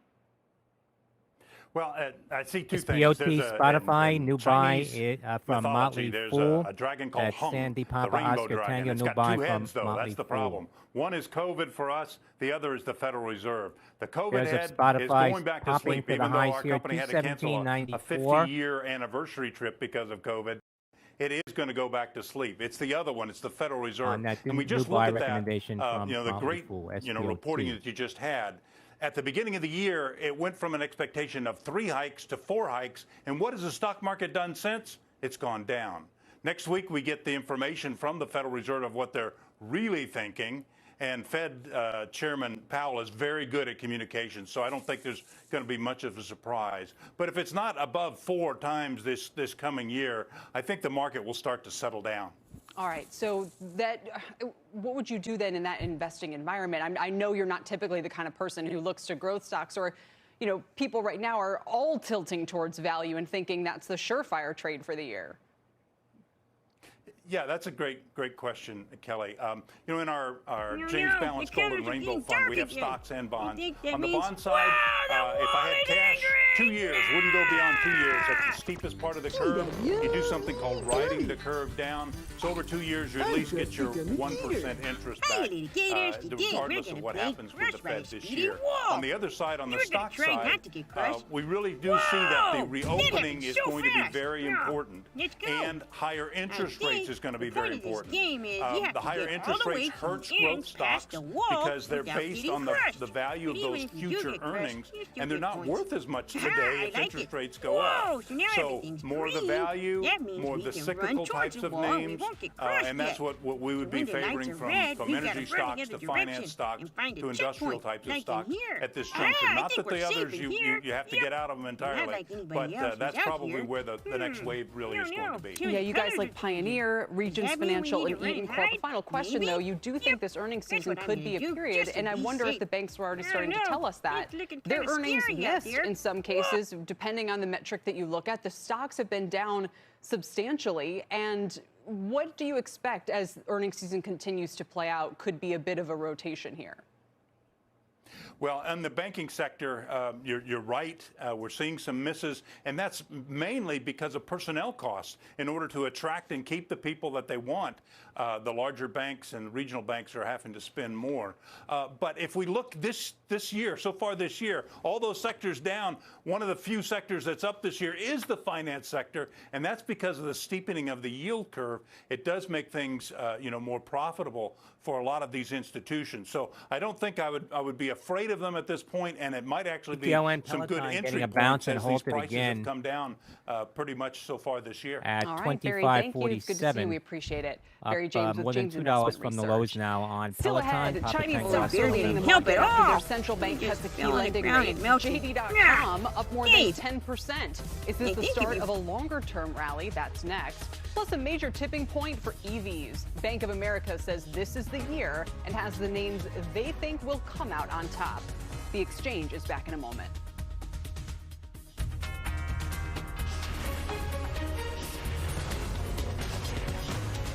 This is The Exchange on CNBC.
Welcome back to The Exchange. A huge jump in Chinese stocks today after their central bank cut lending rates. Investors betting policymakers will ramp up easing to help sectors that got hit hard during months of regulatory crackdown and deleveraging. The China ETF, the KWEB, is tracking for its best month since January of 2021. It's up about 7% just today. Joining me now is Brendan Ahern. He's the Chief Investment Officer with Crane Shares. Brendan, it's great to see you again. And this is certainly the good news a lot of these investors have been waiting for. But how good of a news is it if the economy is softening? Well, the economy is softening, Kelly, but certainly we think that similar to what the great scoop CNBC had on Peloton is what you're seeing in China and what will happen here is that you're having global stimulus come down. And that's been going to be a big problem and an issue for China because a lot of the economy has been supported by export-driven manufacturing. And over the last week, we've seen a movement toward monetary easing in China, and we also believe that's going to lead to a pickup in consumption, that domestic consumption has to offset the weakness we'll see in export-driven manufacturing, and that's going to be a great thing for the e-commerce companies within KWEB. What prompted this rate cut? Well, China faces some challenges. That China obviously put up a great GDP number in 2021, but export-driven manufacturing has really held up really well, again, driven by global government stimulus. As that comes down, that export-driven manufacturing is going to Peloton slow. resuming so now China again, needs 25, to hand the baton 90. off to domestic consumption.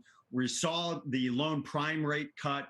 We saw the medium-term loan rate cut earlier this week. We believe that there's a bank reserve requirement cut coming in the next, maybe month, 2 months. A lot of the policymaker indication is toward more easing, more support of the economy. Which would signal to everybody that maybe the big crackdown is over. I mean, do you think that's what's happening as we start to approach that sort of party Congress later this year? Is it time for them to start shoring up the economy? Peloton shares moving back over $26 now. That the economy has really been supported by this export-driven manufacturing. Rebound that from the slows, lows. what's going to offset more than $3 domestic now consumption from the is lows something of where the the day. Chinese government PTO can and stimulate Peloton. the consumer. They can provide incentives. They're also going to be monetarily easing to try to support the broader economy. But I think 100% you have a combination. Last year we dealt with Archegos. We dealt with the China internet regulation. We've got the Holding Foreign Companies Accountable Act. And then I think in November and December, we dealt with a lot of tax loss harvesting into individual stocks. And as these issues abate to varying degrees, investors are really underweight these names. And you kind of know the market does what's least expected. And a KWEB rally would certainly catch a lot of investors flat-footed. It would. And a special committee has found significant evidence that shows 22NW is acting jointly with another shareholder. How underinvested might they be Environmental right now? believes has no choice We know a lot of global but to file application with equity Alberta mandate, Securities a lot Commission of against global 22NW emerging and another market shareholder. mandate managers have been That's Delta Romeo underweight Tango China. Tango They're DRTT. overweight India. And particularly within China, historically, they're not buying Bank of China or energy stocks in China. They're buying the Alibabas, the Tencents, the JDs. So that historical overweight to the China internet space has become an underweight. And that's what makes days, really the last several days, where you see not only China outperforming India, but particularly these China internet names outperforming India by a significant measure. That's creating a lot of pain in the active EM world. Those managers need to balance. They need to catch up with this by coming into the names. Very, very interesting, and may help explain why we are seeing such a pop today. Crane shares back up to almost 40. Brendan, we'll leave it there. Thanks for your time today. Brendan Ahern with the KWEB. Coming up, finding a home to buy in this market is getting more difficult, and it's also getting more expensive thanks to rising mortgage rates. We'll look at what that means for the market. Plus, we're digging into one sector and hunting for yield. A look at 5 PTO names and Peloton that may not shares be on now your approaching radar coming up. $27. Continuing to rally off the lows of the day now. And that's PTON.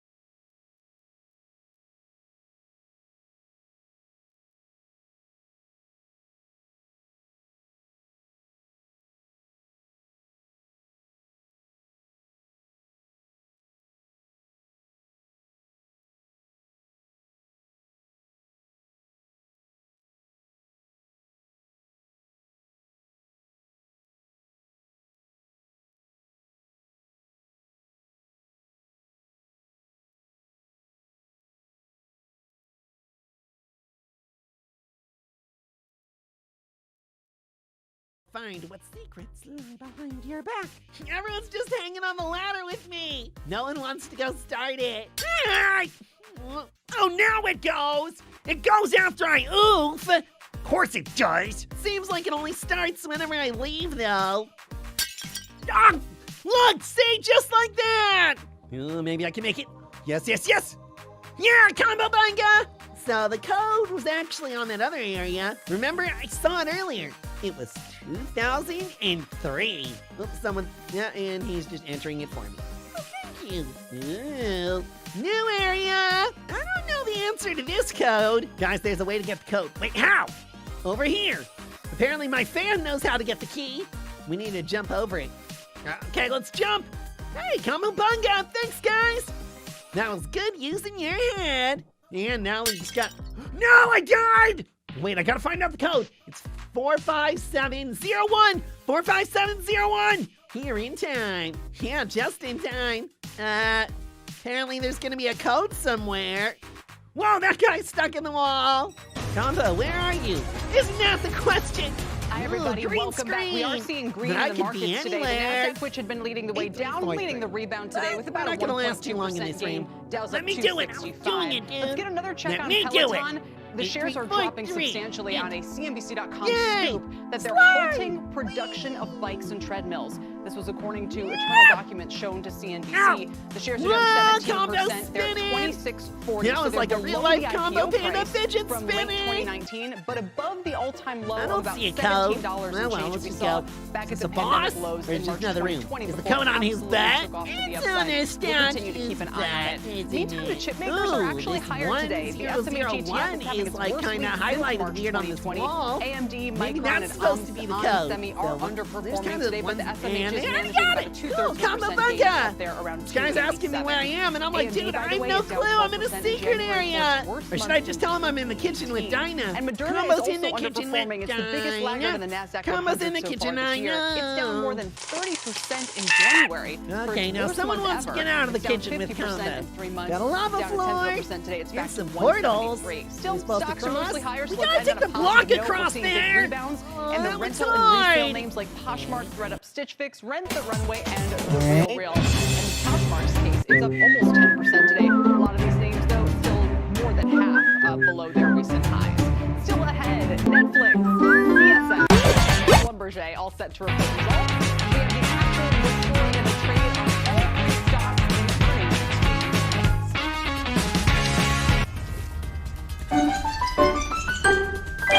Kickle! Please subscribe!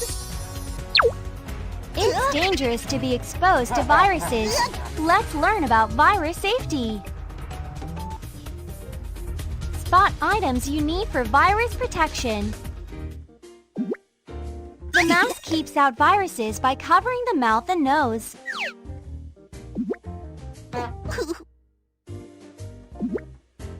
The hand sanitizer kills viruses. The thermometer measures body temperature.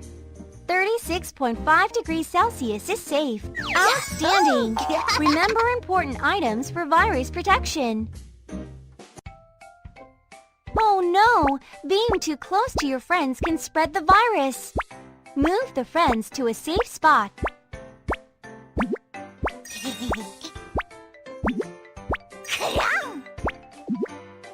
Good job! Always practice social distancing. Not wearing a mask in a place full of viruses can be dangerous. Put on Pororo's mask. Move the mask to the mouth. Pull the elastic bands around his ears, left and right. Press down and secure it around the nose. Wow! Great job putting on the mask safely. Let's use the disinfectant spray to kill the viruses. You can do it! Yup! Yup! Yup! Yup! Yup! Yup! Yup! Hooray! The viruses are all gone! Eek! Any Eddie's hand is full of viruses. Let's learn to wash our hands properly with Eddie. You should soap your hands for more than 30 seconds with running water. You should wash your palms, the back of your hands, and under your nails clean to get rid of the viruses. Swish, swash. Use the soap to make bubbles. AD, Kindle, Hoppier, Kilo, Delta. Wash the bubbles with water. Trader circulating a report from Amazon AWS, integrating AWS Security Hub.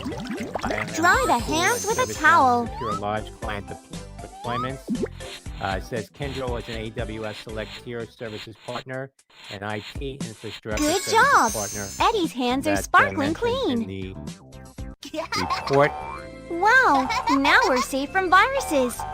Always remember, virus safety. It's dangerous to be out without a mask on a polluted day. Let's learn about air pollution safety. The January 6th attack on the Capitol has requested an interview. Tiny dust particles in the air that are too small for our eyes to see is bad for our health. Learn about safety actions for each pollution level. Press the buttons from top to bottom. Our lawyers filed a motion for a new trial. On a good day, open the windows to clear the air. But failed to disclose that information to the court. On a moderate day, be aware when you go outside. That they need using rooftop solar panels. On an unhealthy for sensitive groups day, wear a mask and take a shower after you come home. On an unhealthy day, don't go outside and close the windows. 19-year-old Zara her touchdown in Belgium this morning to complete her 5-month journey. It's an unhealthy day. What should we do?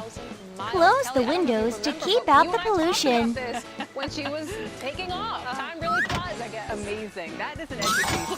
That is amazing. For sure. And a story to tell. Yes, for sure. Rahel, it's her college essay now. Press the air purifier button to get rid of the pollution. You can do it! Where we give you the action, the story, and the trade on 3 stocks set to report. And we have to start with Netflix today. It's reporting after the bell. The street. Good job. Now we're safe from pollution. $7 billion in revenue for the 4th quarter. The stock Swish swash. Wash Portal clean. Use the body wash. Estimates in 5 of the past 7 quarters. Joining me now with the story on Netflix is our own Julia Borson and make bubbles with a sponge. CNBC contributor Steve Grasso is here in his zip-up turtleneck under the blazer. Steve, it's a tough one to pull off. Gotta keep you guessing. I love it. Wash the bubbles with water. Westchester to this now. He's here to give us our trades today. Julia, kick things off for us. Dry Portal with a towel. Well, Kelly, you know with Netflix, what's even more important than those top and bottom line numbers is subscribers. Netflix itself Portal is clean. Thanks a lot. Million subs in the 4th quarter. Analysts are more wow, skeptical. It's a good day. What should we do? Open the windows to clear the air. More important than Q4 subs is the guidance that Netflix gives for the 1st quarter. Kiggle! Please subscribe! 6.9 million subscribers. It's dangerous to ride without a booster car seat. Let's learn about car safety. Will be added internationally, and of course, to drive. Children shouldn't ride in the front seat. Move Portal to the back seat. They are expected to $9 billion on Children must ride in the booster car seat.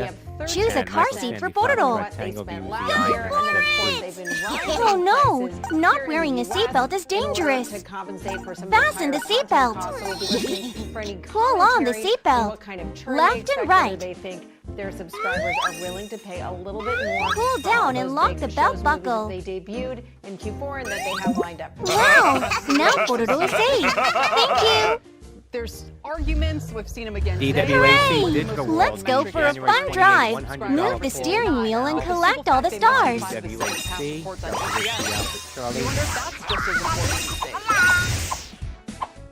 I was going to say, yeah, you started off perfectly because if it feels to me that they're losing momentum, it feels to you the same thing. That's how you pose the question like that. The other question I have is, I get that they have to raise prices, and they do have pricing power. They are the king of content. But when you think about it, Kelly, I think they're trying to make up for slowing growth. So when they originally would raise prices, they were raising. You've arrived at home, safe and sound. Came to streaming. There's an unlimited amount of choices. Make sure to ride on the booster car seat and fasten your seatbelt. Always remember, car safety. Case that it could trade, I don't know, $30 lower, $40 lower. Hey parents, over here. To a 6 or 7% drop. Let me show you why us kids love playing Prodigy Math Game. Players are heroic wizards using math to save the world of Prodigy. Uh-oh, one sec. I just gotta battle this monster.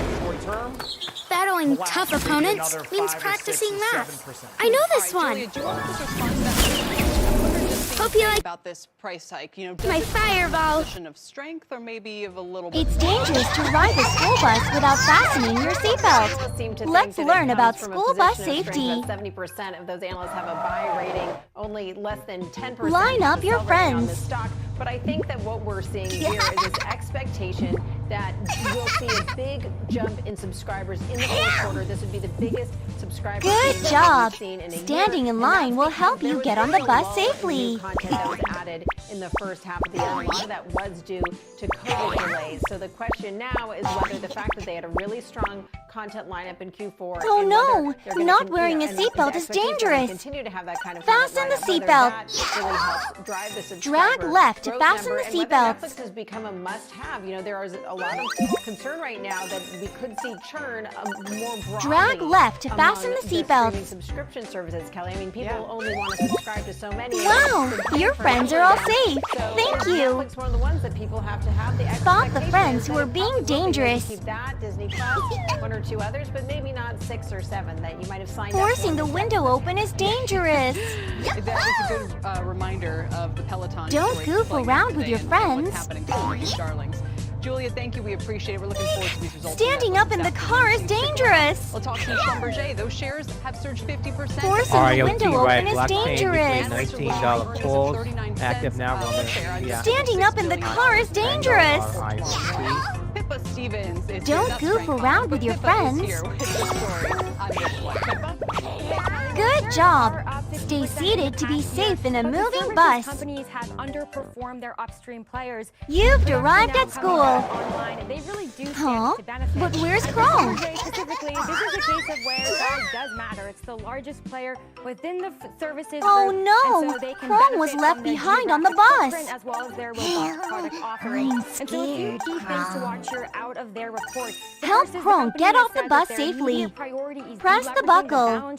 So investors will be focused on drag right to unfasten the seatbelt. Generation, another really important metric to Good job. Let people know you were left alone on the bus. Because of its geographic footprint, press the hazard warning button. Around how North America versus pressing the button will make the bus flash its lights. Ask for help using the lights. Children are not strong enough to press the bus horn button. Press and honk the horn with Chrome's bottom. That once again in this area, here I go. Here I go. Very interesting, especially didn't realize they were doing so much on that front. Steve, what would you do with this stock like Schlumberger? Terrific! Great job! Thanks for helping. One month, Kelly, it's up 34%. The friends all arrived at school safely. Always remember, school bus safety. Based on where we're at on the political front, based on where we're no crossing on a red light. Let's learn about pedestrian safety. And I'll give you a little more expansion on that. Help Eddie color the traffic light. Turn on the gray light. Energy did nothing for it. Right. Green light. Starting to catch a bid. Red light. Match the symbols to the traffic light. But remember, this administration, right, wrong, or indifferent, wants you can cross on a green light. There's not a whole lot of places. No crossing on a red light. Wow, what an amazing traffic light. Thanks. Created a heck of a rally because the supply-demand equilibrium Oh no, was upset. roads without crosswalks are dangerous. Back off a little Swipe bit, and draw a crosswalk. I will give you one other one, CRC. Sure. That's a company that's focused on carbon recapture or carbon sequestration, he said. So good job. Make sure to use the white crosswalk when you cross the road. It's not in the name. People don't realize that they have Check the traffic light to cross the road safely. Press the go button to make Eddie walk. The normal fossil fuel company. All right, California Resources Corp. Pippa, a final word on this one? CWK, Cushman, and Wakefield. And they did miss estimates, but they said excellent. That they are seeing Stop, an uptick look, from the higher and oil listen for price cars. Mentioned as an investor's business we'll daily stock of the day. The overall energy picture after a strong year-to-date That's rally. Charlie Great Whiskey point. All right, Kilo Pippa, thank you. We CWK. appreciate it, our Pippa Stevens. And finally, CSX, where analysts are expecting slowing growth for the second straight quarter, thanks to some supply chain and labor problems. The shares are down 5% to start the year, but a little higher today. And the expectation is for 41 cents a share earnings on $3.3 billion in Terrific. revenue. Raise your hand while crossing so drivers can see you. Hey there, Kelly. It's really neat. You know what? Maybe growth might be slowing when we're talking volume, but profits certainly aren't slowing. Analysts expect profits to increase by 19%, revenue to increase by 17%. The big thing to watch in this report is going to be container shipping. Last quarter, CSX saw growth in container shipping. That's where they get about 50% of their overall revenue. No crossing when the light is flashing. Port of LA and Long Beach, we're still seeing just around Beware. 100 ships No either crossing waiting on to a red unload light. or slowing down their trip to those ports because they know there's going to be congestion. Discover fresh new tracks and new music videos every Friday on YouTube Music's release playlist. Right now, they're trading at all-time highs because they have one heck of a pipeline. Goods are coming in from Kiko, Asia. please They're moving subscribe. them either from the West Coast to the center of the country in Chicago, or they're It's coming dangerous off to ride a bike the carelessly. East Coast and going to stores Let's here. learn about There's bike plenty of demand out safety. there. I don't think anybody you know is going to slow down their online You shopping. should wear But protective another thing gear on the when other riding side a is bike. the labor cost and also the fuel cost. They saw their labor cost up 10% Knee last pads. quarter, their fuel cost up 90% last quarter. So rails, even though they're Helmet. all-time highs, not really immune to inflation Elbow as pads. well. But the other flip side of that inflation Gloves. story is they have increased prices. Wow, Deary has put on all the Frank protective outlines gear. it because you'd think, okay, it's more of a value industrial Check your cyclical bike reopening before name. That's where the riding. market wants to be right now, but then it's also a sort of facing these unique headwinds. The tire is flat. Yes, Use and- the and pump that's to just inflate it. the So, tire. As Frank did some good reporting on that, profits, are up, revenues are up. They've been able to reap the benefit of increasing their margins, but the actual products that they're transporting has been on the decline for 5 years or thereabouts. How much longer can you bleed a bigger profit out of a shrinking pie? Good job. To The me, I tire would is say sell this inflated. one. And when you think about this, Let's you have check if to the ask brakes yourself a are couple of working. questions, right? Is the supply Rotate chain the going rear to be wheel. easing or increasing over the next 6 to 8 months? And my guess is it's going to be easing. Pull on the if it's going to brakes. be easing, then they're not going to be able to warrant the rates that Wow, they're charging the right brakes now. are working So that great. means that operating income should come in To be along safe, with set traffic, the which has saddle been height to trending the hip. lower. So on all fronts, to me, this is Great the job. to sell. The Very, bike is very perfect for interesting. I Dury. feel like I learned a lot today. Steve, thank you. Steve Grasso with our trade. The bike safety inspection is complete. CSX this week. Up next, the past few Help months Dury have been reach rough his going for the EV destination. stocks, with Tesla down 9%, Rivian down by almost half. But one analyst says the EV Look out market for cars and people in the alleyway. We'll discuss. Don't give up! Ring the bell when someone's there, then ride on safely. Go for it! Look out for cars and people in the alleyway. Virginia Marijuana Moment says Virginia psilocybin decriminalization bill enjoys bipartisan support in Senate committee. Ring the bell when someone's And, there, forthcoming. then ride on That would safely. impact CMPS, Compass, and MNMD Mind Medicine. You safely reached the destination. Amazing! Hi, Dury! Get off the bike when crossing the crosswalk. Press the go button to make Dury walk. Be careful! No crossing when the light is flashing. Beware! No crossing on a red light.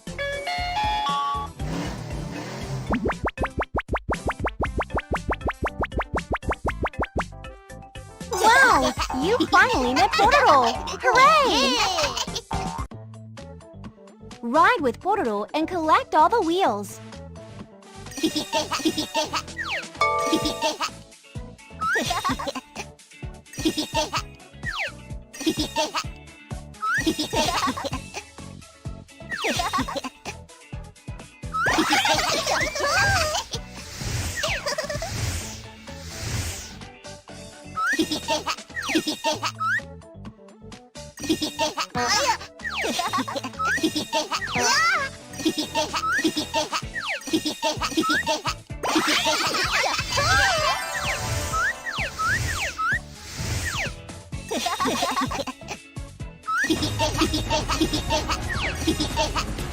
Welcome back. 2021 was a big year for electric vehicle makers, with Tesla hitting new records and Lucid and Rivian both going public. But all three stocks are down so far this year, with Lucid and Rivian seeing the biggest declines. Rivian's down 2022 could bring big changes, with major EV launches on deck, including from some of the legacy. Hooray! You've reached the destination. Great job. John, it's great to have you. Let's start with the stocks you think. Wear bicycle protective gear and try to ride in the bike lane. Always remember, bike safety. It can be dangerous to walk a dog without a leash. Let's learn about pet walking safety. Very specifically here in the U.S. market. Pack the items you need to walk a dog. Is underestimated as they transition their portfolios to EVs. So I think dog treats. As you're looking at this, you could take a lot higher risk. Name tag. The newcos, potentially a lot higher. Water. Or play it a little bit safer in companies that you think are underappreciated and Jamie Ford. I would take your point on dog poop bags. They didn't already have such a high valuation. You know, they came to market. Wet wipes. Almost giving them the benefit of the doubt. You're done packing. Great job. It feels to me like they're just going to have to earn their way into those values. Your dog needs a name tag and a leash so it won't get lost. Well, I mean, I think when you look Put at on the name tag. They clear 3 hurdles that we look at. You know, often cost quality EV companies. Pull the leash clip onto the collar. ASTR, Astra Space, February $5 call sweep now, Apple Sandy, 5 to 10 years Tango out. Romeo, The first thing for those two companies. Wow, the dog is ready for a walk. Good job. Let's go for a fun walk.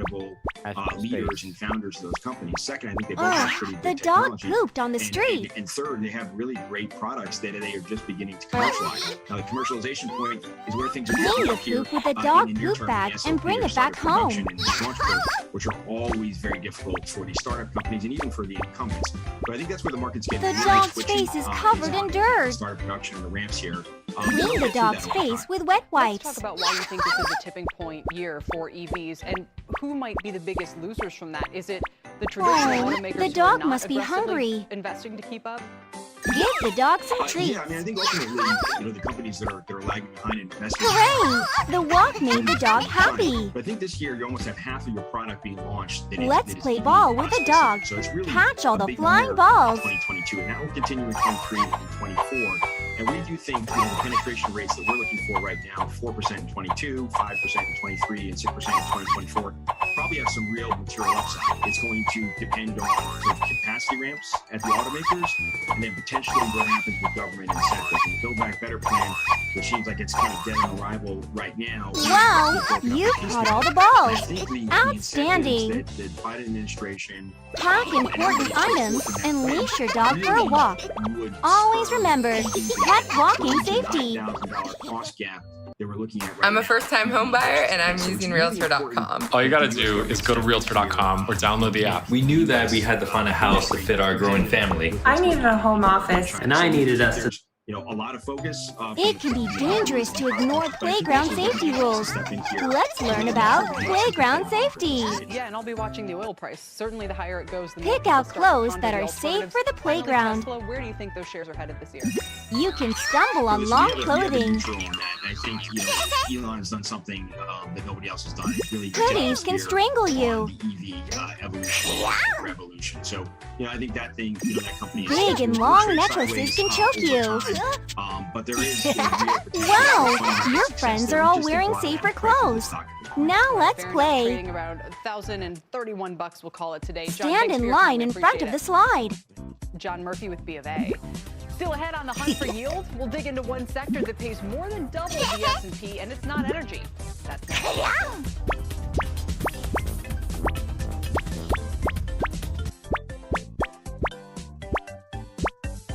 Now let's slide down. WIMI, we need hologram shares at Move the each or near friend the so intraday they high don't now, bump into each other. $3.22. Whiskey, India, Michael, India. WIMI hologram earlier this morning announced that the FCC has approved the hollow AR lens to enter the U.S. market. That's Hooray! The friends safely enjoy the slide. MI. The friends are on the swing. Spot the friend who is being dangerous. It's dangerous to be near a swing. Yup. Yup. It's dangerous to be near a swing. Yup. Make sure to sit properly.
Welcome back. Utilities outperforming the S&P over the past 3 months. I know everyone can't wait to hear about this. Dom Chu is going to dig into the sector and the names to check out if you're on the hunt for yield. Dom? Why wouldn't we want to talk a lot about the smallest sector in the S&P 500? It's only about a 2.5% weighting overall, the smallest sector out there, but it's known as the defensive one and one that pays dividend yields that are above market, above average. So let's take a look, first of all, at what's driving some of the action. Utilities, by the way, up 10%. It's still up, but it makes it the worst performing sector on a 12-month basis. If you take a look at that yield picture, though, it's the reason why many traders and investors still look towards this sector. Only energy, by the way, pays a higher dividend yield than the utilities. You can see overall the energy sector's dividend yield is about 3.5% or so versus the 2.9% or so yield that you can see there. If they were going to show me the graphic, yes, there it is right there. About 3.6% for sectors for the energy sector, 2.9% for utilities, and then 1.3% for the S&P 500. Now, with that dividend yield, what are some of the best payers of that dividend yield that have not seen a massive decline in their stock? Well, take a look at PPL, a 5.6% yield, Edison International, 4.5%, Southern Company, 3.9%, Duke Energy, 3.9%, and Con Ed, 3.8% as well. All of those yields have been there despite the fact, or rather, because of the fact that they pay a dividend and has not been impacted by a falling stock price. So keep an eye on those particular stocks in the utility sector. It may not be all that attractive for some, and it's the smallest sector out there, but still, there are some virtues, and especially those dividend payments. Kel, back over to you. Especially after how some of these stocks have done lately, Dom. I think people go, maybe that sounds pretty good. Dom Chu. Up next, 16%. That's how much higher home prices climbed in December from the previous year. We'll dig into the housing supply issue and with rates on the rise, where prices are headed. As we go to break, let's do some show and tell, where we show you a chart and tell the story. American and United are both lower despite the airline carriers reporting narrower than expected losses in the quarter. Both CEOs joined Squawk Box this morning with an update on their numbers and a forecast.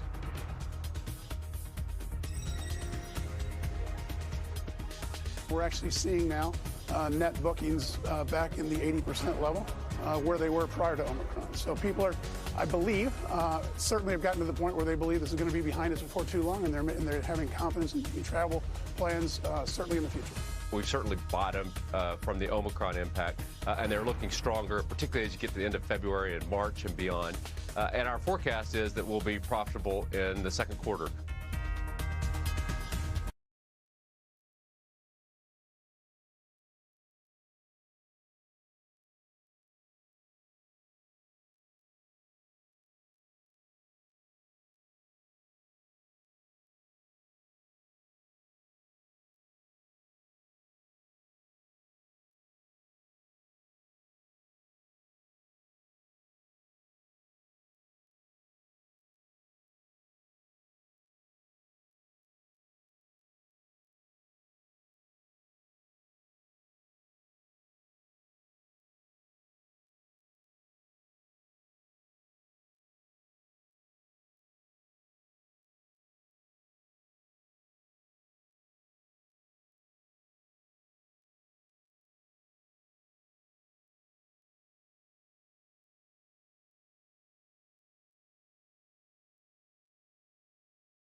DWAC, Digital World Weekly, 61 calls now on Delta Whiskey Alpha Charlie, DWAC.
Welcome back. Existing home sales dropping in December, but prices skyrocketing from the year before. Diana Olick is here to dig through the data. Diana? Well, Kelly, last year was incredibly strong for home sales, but December disappointed. December sales of previously owned homes dropped nearly 5% from November and were down 7% year over year. Now, these sales were based on contracts signed in October and November, and that's when mortgage rates had popped up from their summer lows. They were still about 60 basis points lower than they are today, though. So it probably wasn't the rates, more the supply, or I should say lack thereof. It was a new record low. Less than 1 million homes for sale at the end of December, just a 1.8-month supply. 6 months is considered a healthy, balanced market. That caused price gains to re-accelerate, up nearly 16% year over year, and for the full year, another record high price was set, $346,900. So what do we make of all this? Higher mortgage rates are going to hit affordability hard and should cool both sales and prices this year. The one outlier, though, is this crazy low supply. It's not going to let prices cool that much, and it's going to push single-family rental demand and prices, which are already super hot, even higher. Kelly? And pinch on affordability there as well. Diana, we appreciate it. Thank you, Diana Olick. For more on this low housing supply and these record prices, let's bring in Andy Walden. He's Director of Market Research at Black Knight. Andy, welcome. Does your data corroborate this, and where are we going from here? Yeah, that's absolutely. I mean, everything Diana said is spot on there. We're seeing the same thing when we look into our collateral analytics data set, which is kind of a real-time stock ticker of what's going on in the housing market. We're seeing things re-accelerate late last year as well for all the reasons that Diana just mentioned. Though affordability was still relatively strong at the time. That's changed a little bit here as we moved into 2021. But again, it's bumping into that record low levels of supply out there. And the supply issue has actually worsened as we move toward the tail end of 2021. Is there anything that can be done to help on the supply front? All of the things are pointing in the wrong direction at the moment, right? We look at what's going on with new build activity and the supply challenges there. But really the broader issue that you're seeing there is those traditional home sellers out there that are really the ones that feed the housing market. We're going on 2+ years of a deficit of listings out there in the housing market. It's gotten a little bit better, but we're still running double-digit deficits from where we should be for this time of the year. And that suggests prices will keep going up even as rates go higher, what does history say about how that pattern usually plays out? Yeah, and if you look at affordability, we've really seen some tightening here over the first 3 weeks of 2022. 30-year rates are up almost 0.5% so far this year. If you look at the average buyer out there shopping for a home, it's costing them $330 more per month today than it was at the same time last year. So really starting to see affordability tighten. We're now kind of, if we're looking for historical comparisons, we're in that 2008-ish time frame. So we're definitely in a portion of the affordability curve where we should be seeing home price growth slow down, and we likely will see that here in coming months. But it's held higher than it otherwise would have been because of all of those supply shortages that we just talked about. Yeah, and like Diana was saying, if it pushes people into the rental market, they're going to face high rents there as well. It eats into their budget then to be able to buy a house. It's a tricky situation. On the refi piece of it, which I know you guys also track, what's the latest there? I have to imagine that activity is drying up, and that would probably be a headwind for a lot of the banks and issuers. Yeah, absolutely. And if you look at where we were from a refinance incentive perspective entering this year, we still had about 11 million refinance candidates out there. Still a pretty strong population. Over the last 3 weeks, given that almost 0.5% rise in rates, we've seen that cut to just over 6 million at this point. So certainly some headwinds, strong from a historical perspective, but nowhere near the volumes that we've seen throughout 2020 and 2021. If you had to make a guess, how much higher do you think home prices are going from here? It's really tough to say, right? And I think a lot of that story is going to be told here over the next couple of months as we see interest rates move and as we see affordability move. But I think the big storyline that's going to drive home price growth this year is going to be that inventory. Do we see any kind of meaningful rebound, or is this deficit here for the foreseeable future, which would lead to higher than otherwise expected home price growth? Yeah, count the for sale signs in the neighborhood. That's your indicator. Yeah. Andy, thanks. Yeah. Good to check in with you. Andy Walden of Black Knight. That does it for The Exchange, everybody. Stay right there. Tyler Matheson picks things up right now.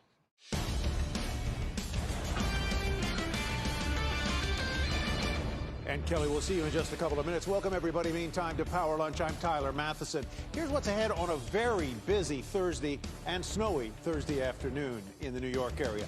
Peloton shares tumble. They have turned that red knob hard to the right. Resistance high. Tough sledding for that company. It's falling on a CNBC.com report that the company is halting production of its bikes and treadmills as demand softens. We'll talk to an analyst about the future of the company. And half-off sale. A handful of stocks, S&P 500 names, have fallen more than 50% from their 52-week highs. We'll tell you which ones are worth buying on the steep drop. And here comes Netflix. Earnings are due after the bell. The stock down more than 20% in 2 months. The analyst with the street's highest price target will tell us what he's watching, and it's not Kelly Cobra Kai. Thank you, Tyler. Hi, everybody. A rebound for the markets today, but we're well off session highs. The Dow's up 245. The S&P's up 37, the NASDAQ up 157, just more than a 1% gain. And take a look at shares of Peloton. Like Tyler just said, the stock's selling off on that CNBC.com report that it's halting production in an effort to control costs and get inventory levels in line. The shares are down 16.5%. They're back over 26. They're well off their session lows. Travelers, Goldman, and Microsoft are the biggest gainers in the Dow today. Travelers up about 5% after results this morning. And the energy sector continuing its run. It's the best performing sector again in the S&P. Tyler? All right, Cal, let's turn our attention now to the unloved stocks, the clearance rack, the bargain bin, the names in the S&P 500 that are off their 52-week highs by more than 50%. We'll talk about Peloton later. It's one of them. But any bargain shopper knows that some clearance items are on clearance for a reason, and that is why we have the master himself, Jeff Kilberg, Sanctuary Wealth CIO, here to help us sort the trash from the treasure. Here are the stocks on our shopping list: Penn Gaming, Viacom CBS, Moderna, and Gap. So let's begin the story on Penn, and for that we bring in Contessa Brewer. Contessa. Hello, Tyler. Yeah, look, last March, Penn was sitting pretty, $142 a share. Today, it's nearly $100 cheaper. Shares took a nosedive in November following bad press over Barstool's Dave Portnoy, who's really become the face of the Penn brand. And today, Portnoy's bracing for more bad news. He was on Twitter today talking about it coming. Interest rate concerns have increased pressure on sports betting stocks. And then you have the industry experts who worry the margin expansion that these casinos discovered during COVID has really peaked. Analysts largely also think that Penn missed an opportunity when it did not land a license in New York for online sports betting, though CEO Jay Snowden has publicly shrugged that off, pointing to the state's high tax rate. Not all analysts, though, think this stock is a steal. FactSet says the average price target from 16 listed analysts is just under $74, with only one sell rating, but no clear catalyst for a turnaround in the near term. Some analysts point to the free cash flow from bricks and mortar casino and think that investors are essentially getting the digital business, that iGaming and the sports betting as a bonus, to say nothing of the Barstool media business, Tyler. Contessa, I love the bricks and mortar over your right shoulder. But meantime, let's go to Jeff Kilberg and get your thoughts on gaming. What do you say, sir? Well, Ty, you never want to catch a falling knife, but I want to be a buyer here. To Contessa's point, it's $100 lower.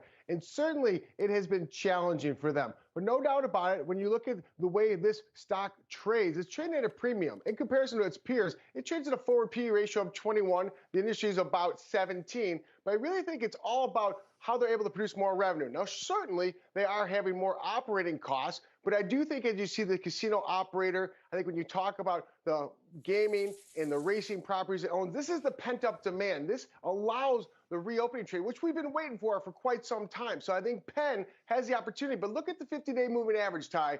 I want to be a buyer Report here, but coming out positive mark, on Bitcoin mining. The House Energy and Commerce Subcommittee hearing on Bitcoin mining is going better than expected.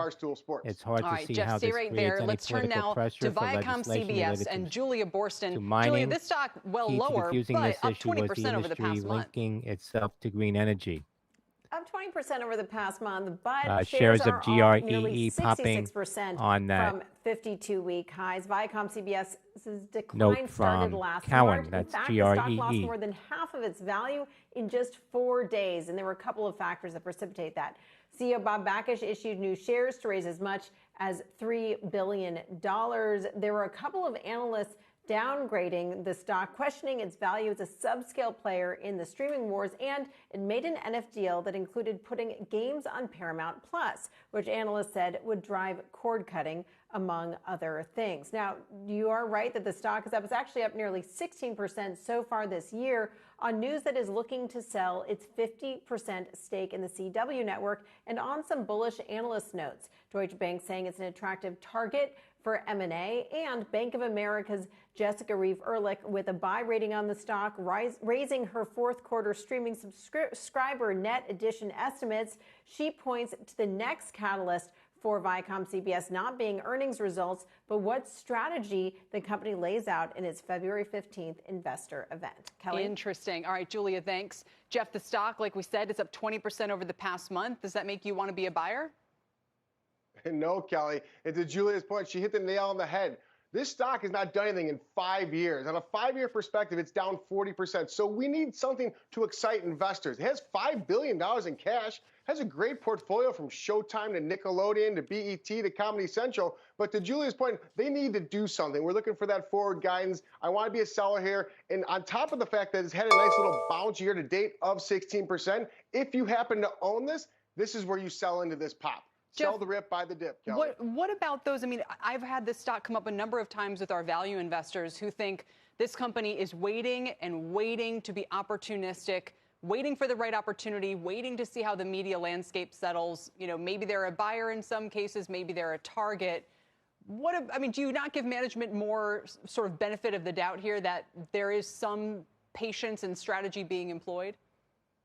I appreciate that they're coiled and they're poised, but nonetheless, it's been 5 years. In this type of laggard, I agree with you. There's a value component, but I'd rather buy the stock at $40 bared out than with a $35 note. with no news. So I need some news. I need something tangible, Kelly, to get excited about this It stock. says All right, Julie, quantifying what about areas for Paramount potential Plus? cost cuts amid shift towards profit focus. Well, Paramount Plus, we'll see how fast they're growing Says when they positive report view of earnings Peloton's and give expected their shift outlook towards a on more February profitable 15th. growth But the focus. question is does Paramount Plus have enough That's, content by from itself to Baird. compete with all the other Papatango, streamers out there? You know, we've been PTO, talking about and churn, the fact that Netflix is expected to invest $19 billion There's, in content this year, and then you have Peloton, Disney Plus. The question is just how many now of these at services people are going to want to subscribe to, 26.45. Kelly, and whether Paramount Plus has to be one of them. Shares fell earlier All on righty, that let's move to our report that next the company topic was on the list, and that would be Moderna. stopping That production stock, on all the big vaccine connected company, down devices. 65% That's, from its PTLN. high, but still up 40% over a year. That spells volatility. And let's bring in the always calm Meg Terrell for more. Meg. Well, Moderna is not alone when it comes to this sort of dynamic. It is sort of with the rest of the COVID vaccine stocks in terms of the performance that we've seen and the volatility as well, particularly stocks like BioNTech and Novavax. We are seeing those down quite a bit from their highs as well. So you can see there BioNTech down about 64%, just like Moderna. Novavax down only about 56%. Pfizer we stuck in there, of course, because it's a big vaccine maker. It is not doing the same thing. It, of course, has a COVID antiviral as well as the rest of its giant pharmaceuticals business. But a lot of this kind of sentiment is around uncertainty about what the COVID vaccines business looks like over time, really getting out beyond this year and next year. And if you look at the consensus revenue estimates, we've got it here from JP Morgan. You can see that while it's up to $20 billion this year for 2022, that really starts to go down significantly after this. The thing that's different about Moderna, though, Jared Holtz at Oppenheimer pointed this out, it does have other things going on in the whole mRNA platform. So while we look to near-term catalysts, it's still in the COVID vaccine space. Like, for example, in March, we're expecting data for kids ages 2 to 5 for the COVID vaccine. Later this year, we'll hear more about plans for updating the vaccines for new variants, Omicron potentially incorporating other variants as well into the COVID vaccine. But beyond that, vaccines for flu, RSV, CMV, and Epstein-Barr, other viruses Moderna is working on, and more. So there is a lot going on here, but hard to escape that COVID trade. All right, Meg, thank you very much. Meg has laid out the case here. The critical thing, what's next for the COVID? What's its next act? And basically the question is Moderna's future behind it? I want to be a buyer, Ty, and Meg is calm, cool, and collected, like you pointed out. And look at the biotech space by and large. We've seen massive profit taking, very tough 6 months. And now we're looking at a very myopic view, but widen that lens out to a 3-year perspective. Moderna's up 944%. So I'm a believer in Moderna. I know I may be a sucker for a sale here as we've seen such a drawdown, but I do believe you have to rely upon the technicals. And if you look at the technicals, back in December, we did see the 200-day moving average break. And here we are trading 174. It makes it a little bit feel like catching a falling knife here, Ty, but I do believe that if you see some buyers come in here, I think the relative strength is really indicating the fact that it's oversold. So I want to be your buyer of Moderna here. I'm believing that biotech is going to be an essential part of our life moving forward. Moderna is one of those companies. It's a much bigger company than it was 4 or 5 years ago at nearly $75 billion in market cap. Wow. Well, we found at least one stock here of this bunch that you like, Jeff. So one so far you've picked off the clearance rack. Let's see if you add Gap to it, because that's the last one we're going to cover here. Gap down only 56% from its recent highs, but the stock has been struggling for a while. Courtney Reagan is here with the story. Court? Hi there, Kelly. Yeah, so Gap Inc. shares have well underperformed the retail ETF, the XRT, for some time. If you look at it over 6 months or compared to a year, 2 years, even 5 years. Well, why? The company's heritage brand, Gap, and Banana Republic brands have really faltered, with apparel that frankly just failed to excite consumers for some time, which has then led to some chronic discounting trends. Its Athleta brand has grown, and Old Navy is its most successful division. That's grown well too over a number of years, but that planned spin out of Old Navy ultimately got canned. Now, there's been a lot of executive change throughout the organization over recent years, from brand presidents all the way to the chief executive officer. And as shoppers' preferences have changed, Gap found itself well overstored. So it's been undergoing a massive store closure and repositioning program. Now, Gap Inc.'s e-commerce business has grown, but shipping speed is still a little too slow for many shoppers. And COVID-related factory closures led to major product delays in the third quarter and then caused expenses to swell when they had to use other means to get the product. Gap slashed its full-year forecast as a result of all of that. Now, Gap has been generating buzz about its collaboration with rapper Ye, formerly known as Kanye West.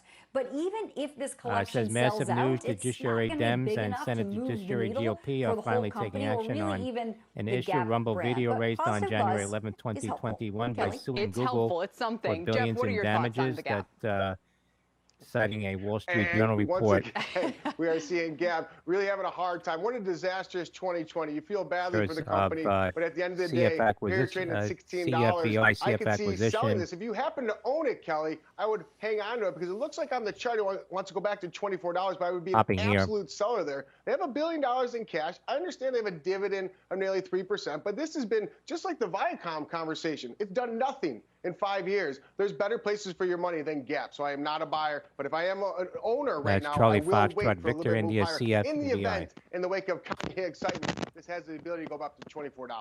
All right, Jeff, hold on just a minute as I throw a question back at Courtney.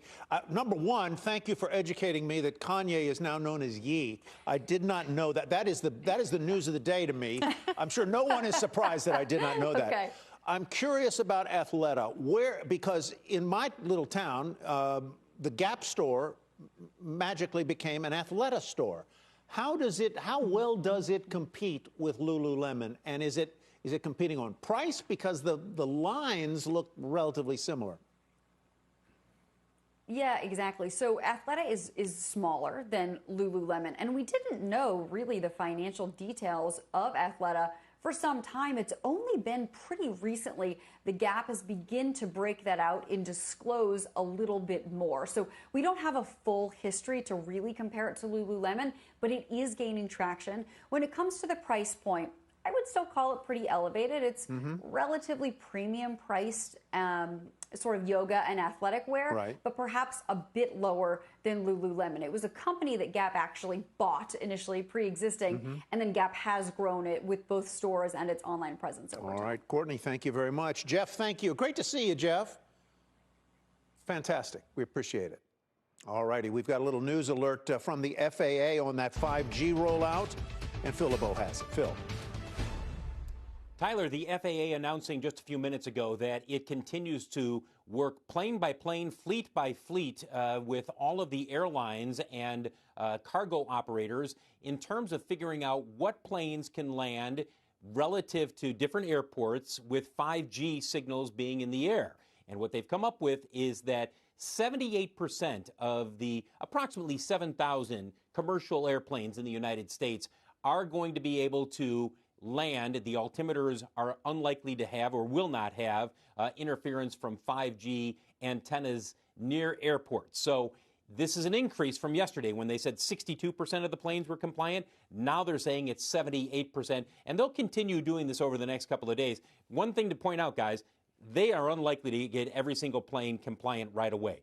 Some of these planes ultimately are going to have new equipment put in because the altimeters are just not to a level where they can handle 5G. So that's the status of the situation right now as the FAA, the airlines, and the wireless carriers all continue working on figuring out this 5G issue. Guys, So let me make sure I understand our state of play here. Number Wall one, Street Journal the report, carriers, the reporting wireless the Fed carriers launching have review decided not to turn of on possible or to turn them central on at bank a lower digital power, currency. those that are near airports, right? Okay, number one. But even at 70, not all airports, but a list of airports. But a list of at certain specified airports. It's up at the 78% number means that 22% of aircraft are not compliant, can't go into those specified airports, I guess, where there is 5G. Only if it's Tyler, but only if it's a low visibility landing that they would likely have to make. And remember, the airlines working with the FAA, they know in advance where the conditions are likely to be tricky or difficult. And if they see that there's going to be a problem, those aircraft, if they are not compliant and they would not be able to make a landing, you're going to get diverted because of the they would get diverted to another airport. But keep in mind, the airports in question right now, the 5G is not turned on, and there's a buffer zone around them. So we're not seeing any diverted flights at this point. Okay. The whole idea here is this is a, if you will, a period where they can figure out what's compliant and what's not. All right. Phil LeBeau, thanks very much. Kelly. And we have some more breaking news, this time from the Fed about that central bank digital currency. Let's get to Steve Leisman. Steve? Yeah, thanks, Kelly. The long-awaited paper on the central bank digital currency being issued at this time by the Federal Reserve, in which they say that a CBDC could offer a range of benefits and risks. Don't come to any particular conclusion about it, but they say it could offer the general public a risk-free digital money that is free from credit risk, free from liquidity risk, would not replace existing digital money, but would be an addition to it.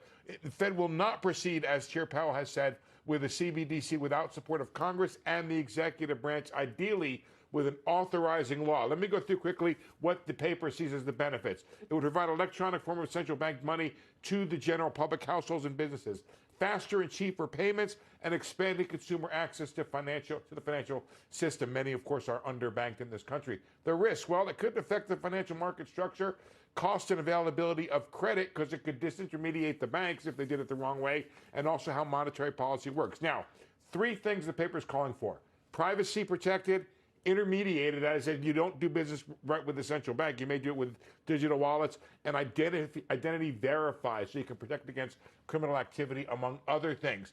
Paper's meant to begin a debate, get public comment. They'll continue to explore a wide range of design options for CBDC.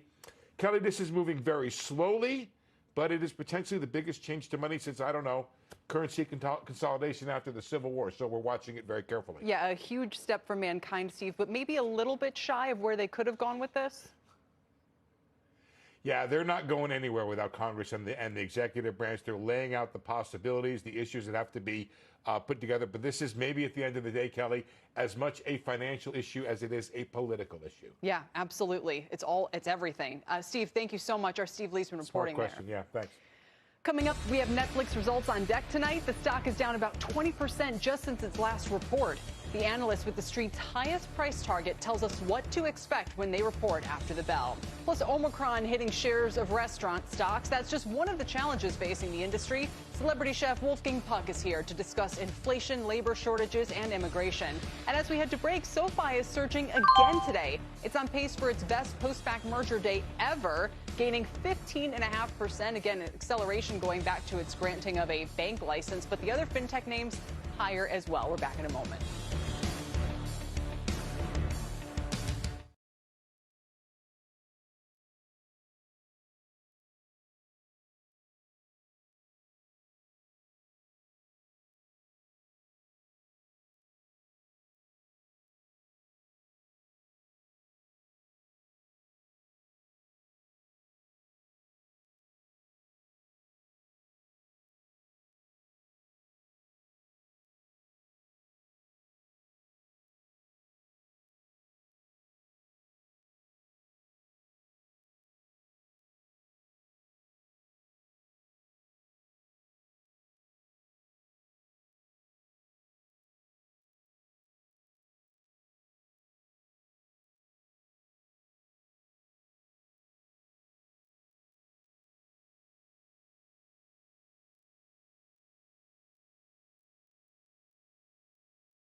It is showtime for Netflix, to mix a metaphor a little bit there.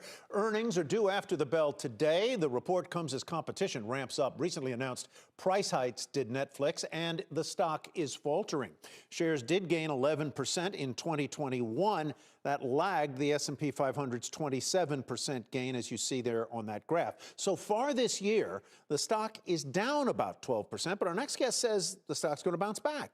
He's got a street high price target of $800 a share. Let's bring in Wells Fargo senior analyst Stephen Cahall. Stephen, welcome. Good to see you. How do you get to 800? What are the numbers that take us there?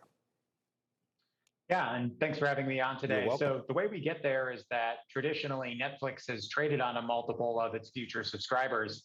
And that multiple is very much the lifetime value of a customer. So we're all paying our Netflix subscription every month. And if we stay on for a long, long time, that adds up to profit.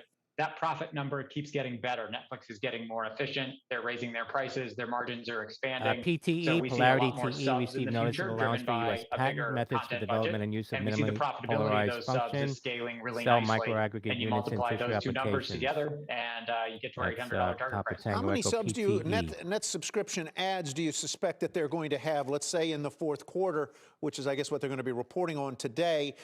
And do we know how much the cost of acquisition AAP, hearing it to buy at street.com, Alpha Papa. Yeah, AAP. so our estimate is 10 million. We raised it yesterday, and we are above the street. I think that some of our peers are in the 6 to 7 million range, and certainly we have a differentiated view here. We have a difference of opinion. So some of our peers think this is going to be a soft quarter for Netflix. That would be below their guidance of 8.5 million. We've looked at the data in a little bit different way, and we're actually quite bullish. And the things that I would pick up on is that this was the biggest quarter that Netflix has ever had for content value, content amortization.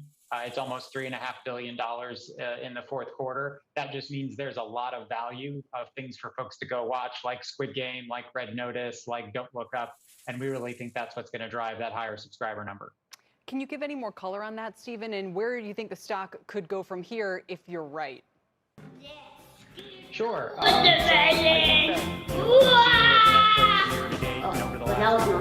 really been at being caught up in a lot of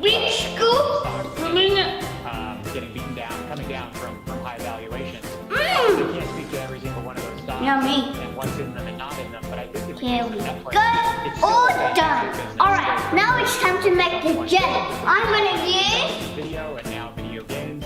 raspberry cordial. All right, let's mix the cordial with water. And I think investors are happy to pay for that business to continue to scale and grow and proliferate if the Q4 numbers and the 2022 numbers look like that the momentum isn't slowing down. How do you compare Netflix's content pipeline How ready it is.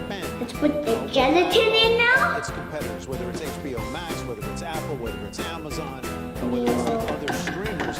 They've spent a lot of money. I watched a movie I think last week called Don't Look Up, and it had DiCaprio and Meryl Streep and Jennifer Lawrence. Those folks don't All right, all done. Let's pour it into the watermelon. Acting contract for that one as well. It looked like a pretty high budget affair. Look, I think the conclusion here is that there's total dollars of content spent. Looks like watermelon juice. $33 billion on content, and that is the biggest in the industry. That's Next one. But then there's the content that's actually on streaming and it's available to the consumer, and that's where Netflix really does have a Yum. Alright, now I have to wait until it turns into jelly. I'll be right back. growing faster than anyone. All done. Wow. It looks like a real watermelon. It smells so nice. Alright, let's try it out. Let's cut it up. Whoa, cool. I cut it in half. Let's chop this one. Whoa, and let's cut this one. Wow, guys. Look at this. You try it. It's time to taste this watermelon jelly. Yum. Oh. What? It's a bud.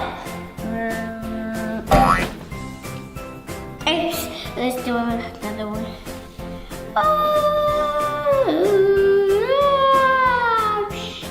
Got it. And then it falls. And then another one. And then what? Oh, it's slimy. And then the last one. There. Oh my goodness. Wow. And that's it. Drop the watermelon. I'm gonna try and get this jelly out. I'm gonna drop it on the table. Oh yeah. And then we're gonna drop it. Oh my gosh, it's coming. Ready, set. Oh, we got it! Let's go! Is that brain? No, it's not. It's not. It's not brain. And that's how you make watermelon jelly. Bye-bye. Thanks for watching. See you next time.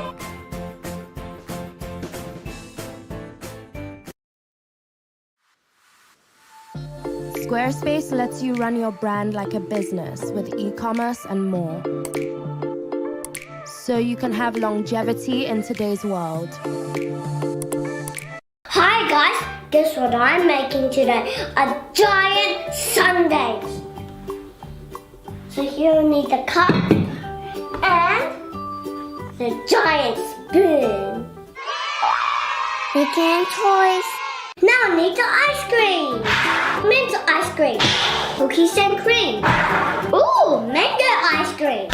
More ice cream flavors. Now I need some toppings. M&M's. Blueberries. A banana. Alright, let's put the mango ice cream in first. Oopsie! Look at that. That's so yummy.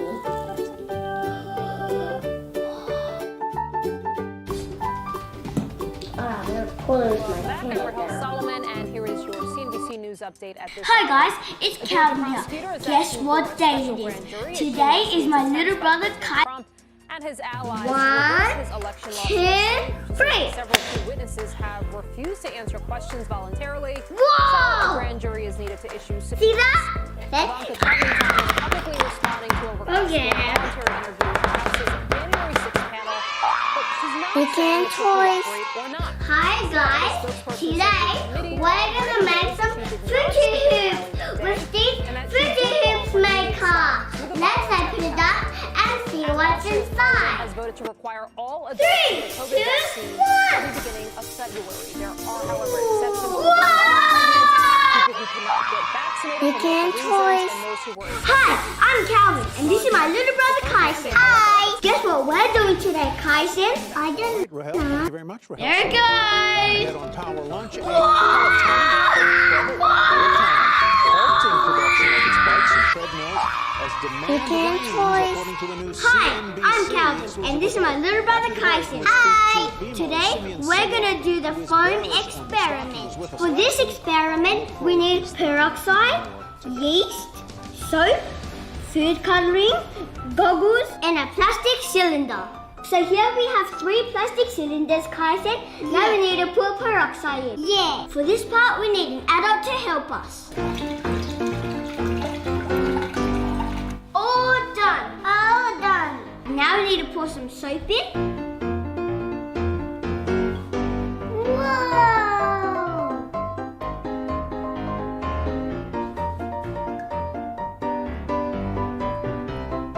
Alright.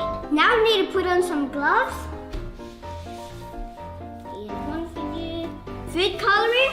Alright, Carson. What color do you want? Red. Red? There you go. I'm gonna pick green. There you go. Whoa! Okay, now you, Carson. Whoa! Alright, now we get some yeast and put it in some warm water. Now mix it. And until it dissolves. Goggles on. Alright, on the count of 3, Kyson, pour the yeast in, alright? 3, 2, 1, pour! Oh, there it goes! There it goes! Look at mine! Whoa, look at mine! Whoa, look at mine! Whoa! Oh my gosh! Whoa! Look at my fingertips! Oh my gosh! Whoa! Whoa! Look at mine! Oh my! This is so cool! Look at mine! It's gonna go today. Maybe only. Hey, how come your one's pink? But actually it goes with the whoa! Mine's all clear here now, just all drop. Whoa! What the? Yeah, it's okay, it's okay. Mine's gonna drop! Mine, oh my gosh, oh my gosh. Alright, ready for the moment of truth? It's gonna drop here. Here comes the rainbow one, Kyson. There it goes! Whoa!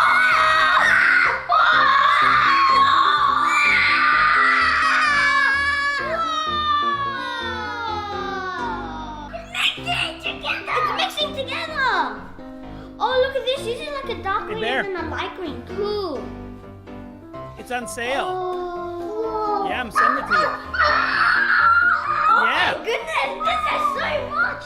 It's less than 90 dripping. minutes left in the trading day. Later it will Market turn into stocks, bonds, commodities, Whoa. and the big story of the day, Peloton plummeting. Cut it Let's off. begin with Bob Pisani Alright, on my today's turn. rebound. My turn. The I'm gonna question, cut mine Bob, off. for you or from me is why?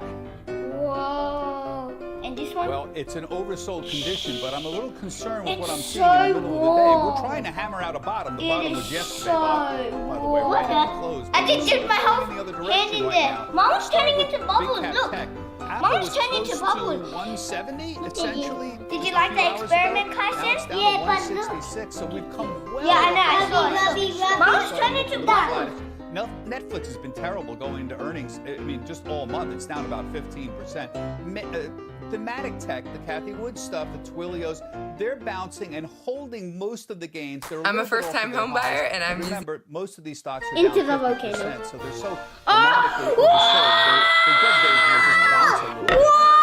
On energy, I see a nice bounce. I'll tell you good news and bad news about energy. The good news is they're holding up near the highs. We can toys.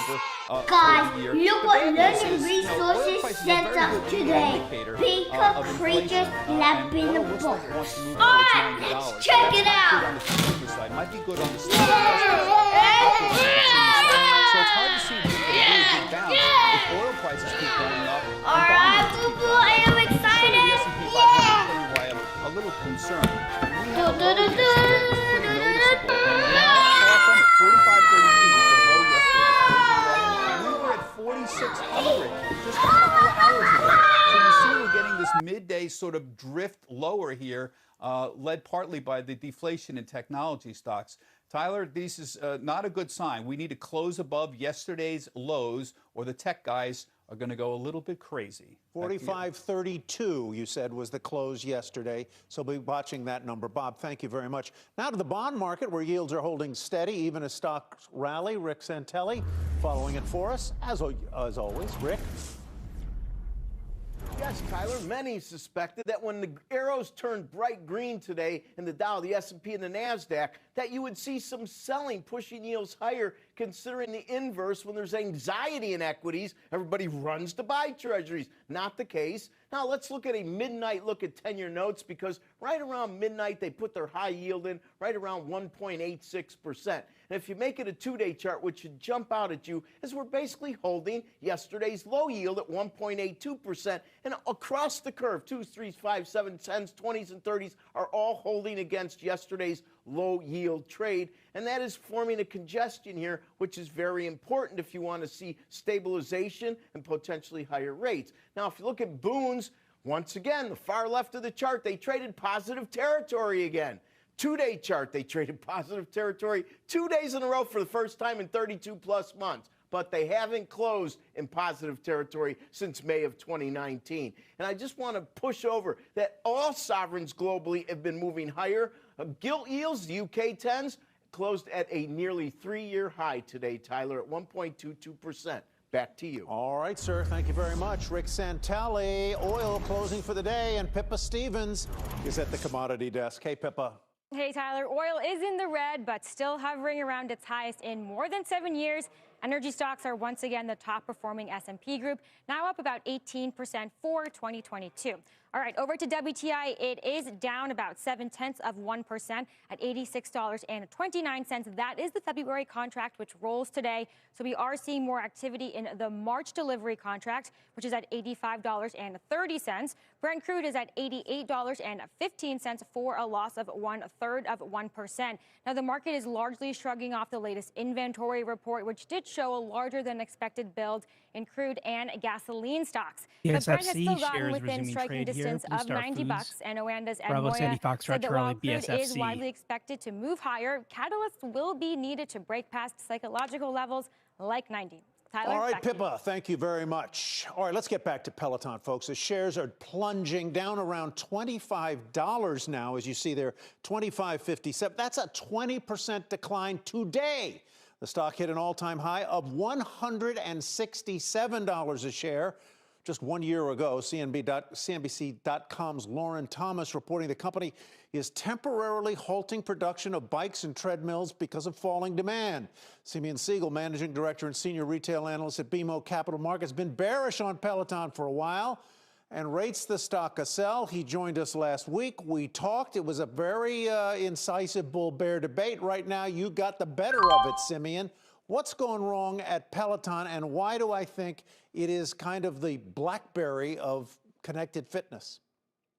Hey, Tyler, this is we're setting records here. I'm just hanging out nonstop. So listen, I think that what's important is that Peloton, the product, Peloton, the community, that hasn't changed, right? The value that they offer is still very much there. And we both know I'm a user and like that. I think the problem, though, is what also hasn't changed is the fact that this was a pull forward of demand that was interpreted internally as an expansion of an audience.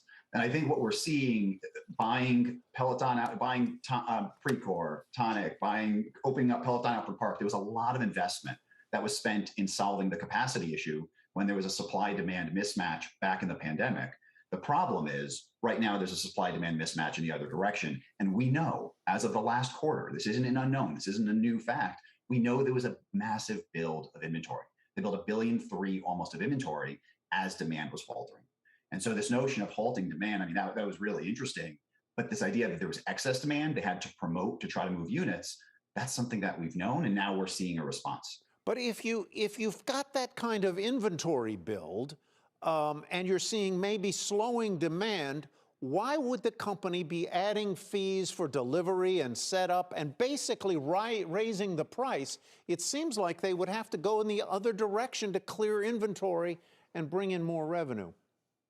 So listen, you brought up, Lauren's been busy this week. I've seen a lot of articles out of CNBC talking about hiring McKinsey, talking about raising prices, now talking about halting production. What it increasingly feels like is this is a company that has pivoted from growth to trying to fix to a cost restructuring. We've seen this countless times. It normally doesn't happen this quickly. So I think we saw this massively protracted expansion, and now we're seeing it on the flip side back down. So all these answers, listen, if you internally believe you're now going to sell fewer units, it's the right decision to say, let me try to get as much margin as I can, because what we also saw, and we didn't talk about this last week, but the margin on equipment has dropped precipitously as they've tried to get that new sale. I think Lauren had a very interesting point in the article today that I think with the internal message, and from what I read, was that price sensitivity and increased competition. Connected fitness as a sector is in its infancy. There is a lot of room. This is a great category, but we're finding there's a lot of players. And I think when Peloton started, they believed that the audience that they saw was equivalent to the opportunity that they had. No company in the history of time facing a consumer gets 100% of their audience, and it feels like they built their inventory as if they would. And Simeon, it's Kelly. I know that we're kind of talking about this live as it's all playing out, but do you do a massive reset on the stock now? What's the price target? Is it still a sell? So listen, I'm going to answer to the extent that I can right now, because obviously you said it, this is real time. I think what we need to account for is the conversations up until now have been, well, if Peloton has X number of subscribers, it doesn't matter what the equipment does. What we do probably have to ask ourselves is if there's a massive faltering of demand. So if we're seeing new customers slow down, the one conversation that really hasn't come up in any of my conversations in earnest that probably will at some point soon is what about the existing customers? That word churn has effectively disappeared from the last 2 years' vocabulary. But at some point, this is still a fitness player, right? We've talked about Planet Fitness a lot on the program. Great business, right. Very high churn, and very successful business. But the reality is fitness has a low engagement. In other words, so I think that. Yeah. No, go ahead. Go ahead. I was just gonna say, it sounds like what you're saying is that you now start to make customers churning because of reopening. Slime! It's a reactor pod. Look, that's cool. The bubbling volcano reactor. You got some lab gear? What is this? Okay, this is the alien experiment lab. My little brother has his lab coat on, but I don't need one. Thanks again for joining us. It's all right. Oh, good job! You did need one to put in there. Okay, you're gonna open that one.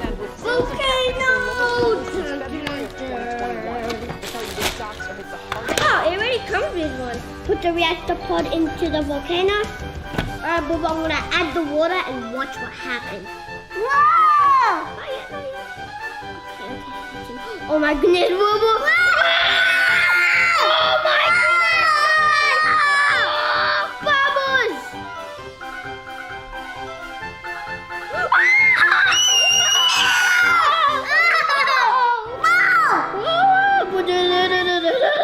Alright, Boo Boo, time to extract. Okay. Now, just wash it a bit. Yes, good job. Okay, Boo Boo. Here it is. See what's inside, Boo Boo? Whoa! I got... Whoa! What is that? Yeah, his name is Cyclops.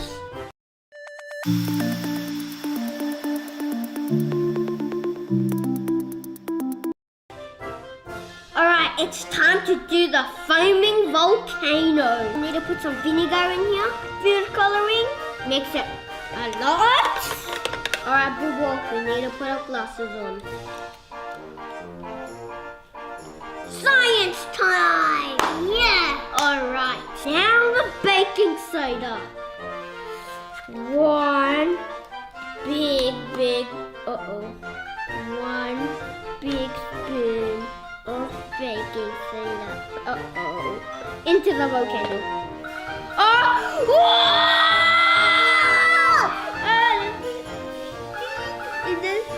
Alright, let's check out this alien lab. Are you opening that, Boo Boo? Okay. Ah, here's 2 pots, Boo Boo. Alright, Boo Boo, put it in. Whoa!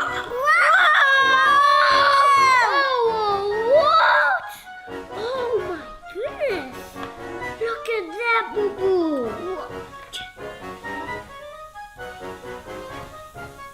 Okay. Wow. Look at that.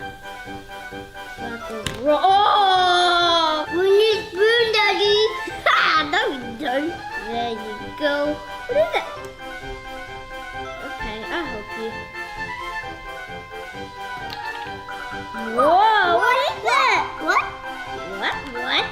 His name is Ice Guy, and he's a rare. Oh, cool! He's a rare, Boo Boo. For our next experiment, we're gonna make some slime. All the glue in, just like that.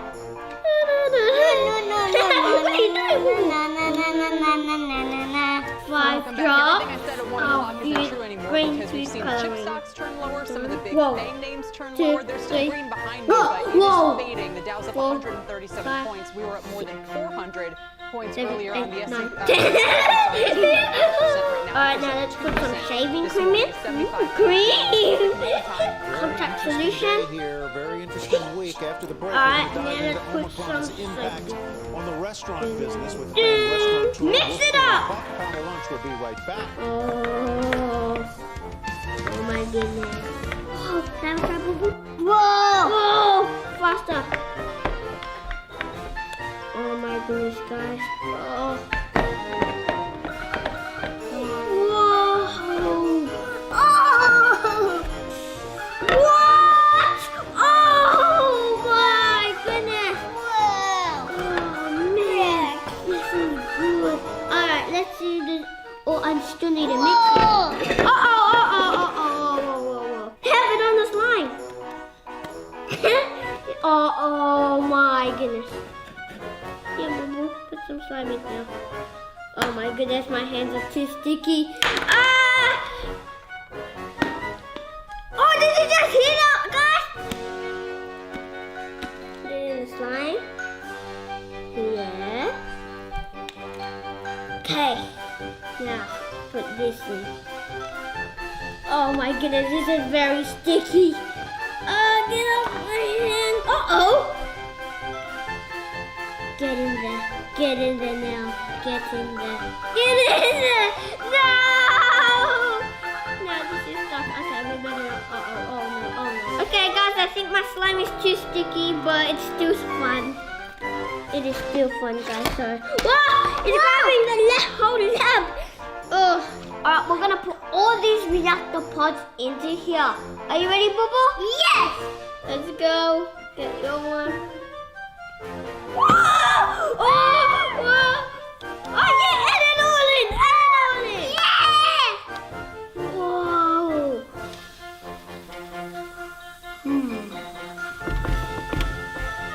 There, Boo-Boo. Whoa! Oh, got one. There. Yep. There. Whoa! This one? Yes! Yeah! Okay. I got it. Let's make our unreactor pod. We need some water, baking soda, soap, mix it, cornstarch, food coloring. Yeah. Here's the reactor pod that I made. Let's drop it into the vinegar. Whoa! What's happening? Whoa! Oh my God! Whoa! All right, welcome back to Power Lunch, everybody. Restaurants facing a triple threat now of rising prices, labor shortage, and of course the Omicron surge. Our next guest is a power player in the industry. I hope you like my experiment. Bye. Restaurants around the world. Here now is Wolfgang Puck, celebrity chef and restaurateur. Wolfgang, welcome back. We're delighted that you'll spend some time with us today. Let's start with the labor problems that you're facing. How acute is it? 8, and how much 9. does a fall off in immigration? You think they're ready? You think they're ready? Ready or not? Here we come. Right. You know, you hit it right on the nail. All right, let's see if we can find Ryan and Kate and Daddy. Where should we go? Pretty much in the picture now. A lot of people are out. We miss people left and right in the kitchen, in the front of the house. There's no immigration. There's no good immigration policy where we actually could get, let's say, some chefs from Europe or from Asia or whatever, obviously tested and they are not sick or things like that, but we don't have a good policy. So the labor Where did they go? Are they on this bed here? There. I think Are they on this bed? when Maybe there's they're a in this bed. shortage, the prices Maybe rise. they're in So this bed. Are now you ready? we have to increase What the color will I hourly choose? I wage. love all these colors. You don't want to pick That's here? what we're gonna increase for people who have a minimum wage. We're You gonna know what to do when increase you're it by right. $3.50. So from $15 it to $18. So that's like This just blew my head. You're making this so but complicated. what is really difficult now is the cost of goods. Every You got your color? What is it? Let's show it together on the count of 3. Ready? 1, 2, 3. I picked this blue. Oh, I picked red and Ryan chose blue. That means he didn't match mine, so I get the point. So mommy with 1 point, Ryan with 2. Welcome to Ryan Toy Review. Hi everybody! Today we're gonna do the twin telepathy slime challenge. Okay? Hello. Oh, Ryan! The rules are we do rock, paper, scissors. Are you ready to begin? Yes. So this will be, obviously Mommy and Ryan is not twin, so it's gonna be the Mommy and Ryan edition, okay? So I wanna see if I can read Ryan's mind. fine. Okay, you think I can do it? No. Ready for rock, paper, scissors? Rock, paper, scissors, shoot.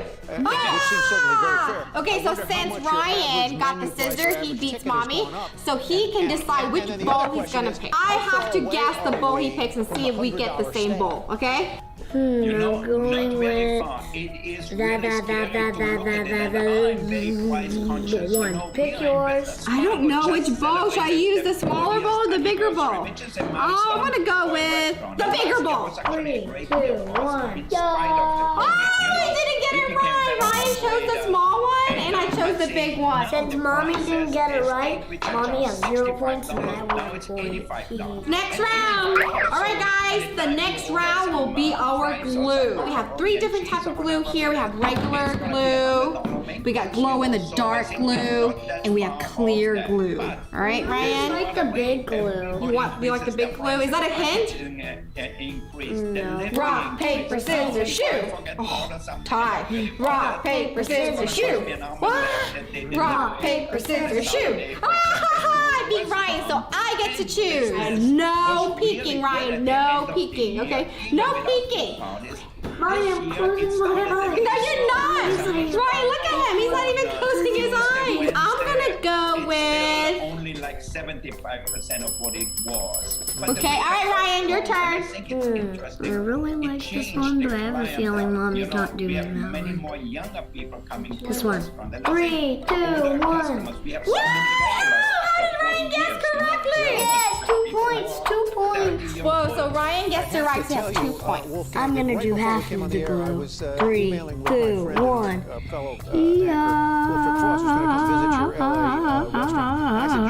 Making this restaurant fresh for about 4 So I also picked the clear glue, so would be cool if it's clear slime. How do you do that? I don't know. I'm strong. Got some mommy muscles. All right. Was that it is not merely a problem in staffing the behind-the-scenes, lower-level jobs at your restaurants, but it is also an issue with bringing over chefs and higher-level people who have restaurant and cooking experience. What would you like to see in terms of immigration? Well, I would like to. You know what to do over here, right? So, Mommy said someone's throwing a bass. It's still a dream for a lot of people in Japan, No. in Asia. Grass? No. Grass is not throwing it at. It's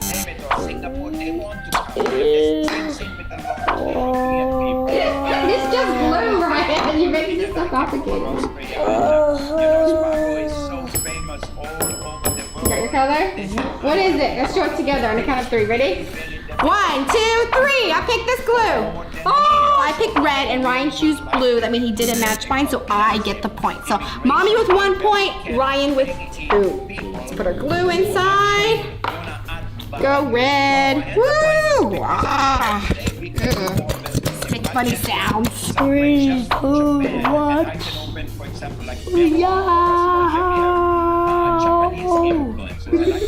Yours makes funny sounds too. Mine makes like a pig noise. Now let's mix it. So much for clear. Now it's just like pinkish red. Mommy, look at mine. It looks so cool.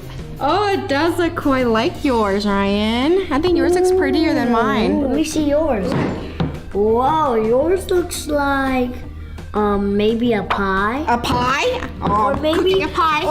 Or maybe you burn apples so then it looks like a caramel? Yeah.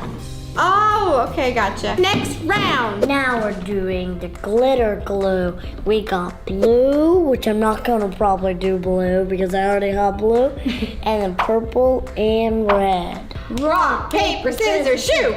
Oh, you got it. Okay, Ryan, I'll let you decide then. Oh. Shh, I'm gonna pick. This one. No. Ryan says he's not gonna pick blue because he already have blue, but what if he's just tricking me and pick blue, right? Am I right? I don't know, I don't know. Okay, so I'm going to pick. Are you ready? On a count of 3? Yes. 1, 2, 3. Did I get it right? Oh no! So Ryan. I was not lying. So Ryan picked purple. purple and I picked blue. So I didn't get a point and Ryan got a point. So that means Ryan's 3 points and I have 1. 3, 2, 1. Oh no, Mommy, I think I'm gonna have like dark purple and dark blue. My blue is so pretty, but I think I'm gonna have purple too, Ryan, actually, because blue and red makes purple. Oh. So I'm gonna have purple too, like Ryan. Oh no, Mommy. What? I have too much blue. Oh, it's okay. So you won't even see it? It's gonna just disappear? No, it's gonna look like waves. Oh, maybe you just have glitter. Oh yeah, glitter. Oh, mine looks kind of cool. Oh, I lied. It just makes my color more dark. I don't like it. Ugh. I liked it better before. Okay, guys, next round. Now we have some glitter. I actually love these. It might not be a clue, it might be a clue. We have some foam beans and some puffy balls. Oh no. Rock, paper, scissors, shoot. Oh no! So Ryan beat me, so he gets to decide which one. This is tough. Go ahead and decide. I'm gonna just try to think. I love the purple so much, but I think Mommy's gonna pick it. So I'm probably not gonna pick purple. I mean the glitter. A bill to regulate big tech takes a major step forward in the Senate today. I don't know which one Ryan will pick. I'm gonna think Ryan's going to pick this one because it says great for slime. Did I pick it right? 3, 2, 1. Oh, I didn't pick right. Mommy didn't win, so I got 4 points and Mommy with 1. I only have 1. I need to catch up. All right, Ryan, you ready to put in our little fun accessories? Yeah. 3, 2, 1. Cool, so I accidentally spilled it everywhere. Here, you can get 2 pieces. You. Okay, that's enough. All right, I'm gonna just mix it up here. More. Oh, this looks so funny. Ugh, what'd you guys think? Ugh. How's yours looking, Ryan? Oh no, I'm burying mine. Yours looks Don't cool bury. too. Don't bury. Please don't bury, guys. Yours looks awesome. All right, we're gonna keep mixing and wait for the next round. Whoa. Now we got some like Play-Doh stuff. It says perfect for slime. And we got some beads and some confetti.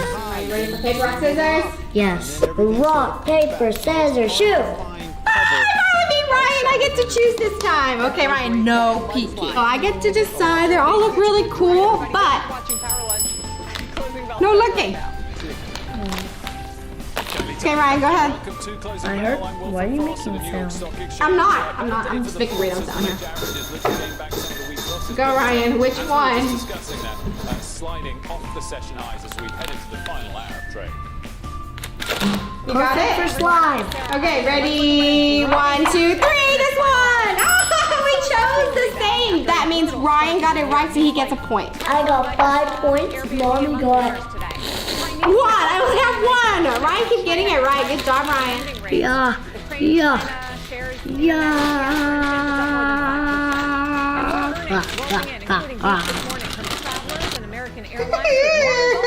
That doesn't look good. It looks like a marshmallow. It does, you're right. Gonna get a little pieces. Yeah.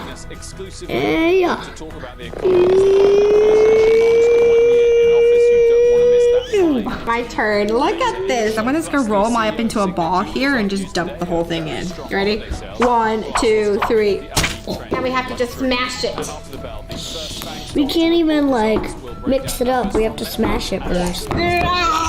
Look, there's still like a big clump here. Ryan, it's still there. Mommy, Mommy, you know why? It's because, Mommy, it's because you put everything together. Oh, yours is good. You smell. Portfolio manager Mike, though, start us off with today's move and what kind of rebound we're seeing. You know, Sarah, it's kind of was the minimally acceptable rebound from a level everybody was watching. We've obviously lost some ground in the last hour and a half or so. It seems as if the downside halted where a lot of people were maybe expecting and hoping that it should. Where? Well, I mean, pointing for days at the highs here. Where's my we have no way to draw. At the September 2nd highs, it's about 45.35. That's essentially where we closed yesterday. We bounced right off it. It's also where the 100-day average is. It's a lot of stuff coming together. 10% pullback in the NASDAQ composite, 5+% in the S&P. So it all was kind of fitting together that it would be where you might get a rally attempt. We have gotten that rally attempt. It looks like nothing really on this chart. Even at the highs of the day, 4,600 and change, we weren't even at yesterday morning's high. So look, it's always a give and take. You have a little bit of a correction. It's always very tactical, and a reflex dead cat bounce looks an awful lot like the beginning of a strong rebound, and vice versa. You never really know, and it was really the most beat up stuff that was getting the highest sort of recovery at the morning high. So it wasn't as if it was people rediscovering things. It was just stuff that was stretched the most to the downside. Now, take a look at what it's done to the mood of individual investors. This is not the AAII weekly poll. It's not always the most reliable signal. It doesn't necessarily mean stocks can't go down from here, but we are at the lows here in terms of the bulls versus bears ratio. It goes all the way back to the summer of 2020, when we were right in the thick of the first wave of COVID, and the market had just gone down 35%. You had a little bit of a bounce. So essentially, people are in a pretty bad mood. It's sort of paralleled with some hedge fund positioning numbers. So usually, this is in the zone of when the market tries to make a stand. That's a positive. One of the negative factors, and this is a slower moving one, and it's not really about the next 5% move in the market, but this is the number of stocks on the NASDAQ and the New York Stock Exchange, total number of issues on these exchanges. And for years, one of the bull cases was, hey, we're running out of stocks. We have fewer stocks than we had in the 80s. I never really bought that, but this on the NASDAQ is really something that's been a massive overhang. SPACs, small IPOs, also some ETFs and things like that. But this shows you there's just a lot of records spilling around the bottom reaches of this market. And it doesn't mean the indexes can't perform okay, but it's one of these things that we've had to chew through because a lot of capital was thrown at a lot of new names in the last year, and that's being sort of reconciled right now, guys. If you look at the wreckage, Mike, I wanted to bring up the Russell 2000 index of small caps, which we often look to as a cyclical gauge, right? It's down 4.5% so far this week, almost double that of the S&P 500, and what, 16% off its intraday high. So it is a pretty sharp underperformer here. What does that tell you? Because that doesn't get lumped in with the bubble type stuff that people are looking at, the unprofitable tech, the momentum names, cryptos. Well, it doesn't. I mean, it's not predominantly those things, but all that stuff is in there. I mean, AMC was the second biggest holding in the Russell 2000 last I looked. So yes, so some of the stuff that is very frothy is in there. It's also just lots of unprofitable companies, not necessarily brand new tech companies, just those that have not been able to turn profitable. And it's beta. I keep saying, from late last year, everyone sort of says, okay, Fed's starting to get ready to tighten. We're past the peak of economic growth. We had this massive binge on IPOs. It's time not to go for the fastest moving, highest beta stocks. It's time to sort of migrate toward reliability and quality. And that does come to some degree at the expense of the Russell 2000. I'll have a little bit of a look in the next hour at how small caps are set up with relation to earnings, not specifically the Russell 2000, but it is one of the casualties of this type of transitional environment. You both pushed the Russell into the red there, Mike, and we're now down on close to the session lows now for the Dow and the S&P, up only 0.2% of 1%. We'll see more of Mike in just a moment. China stocks getting a bump today after China's central bank cut key lending rates. Chinese tech stocks had a good start to the year, of course, after a rough 2021. They're all in the green so far and outperforming the FANG names. Joining us now is Mark Mobius of Mobius Capital Partners. Mark, good to see you. Let's touch, first of all, on this rate cut that we've seen in China. I mean, was that expected, or is it a surprising potential sign of weakness in their economy? No, it was expected because it was clear that the Chinese economy was not doing well.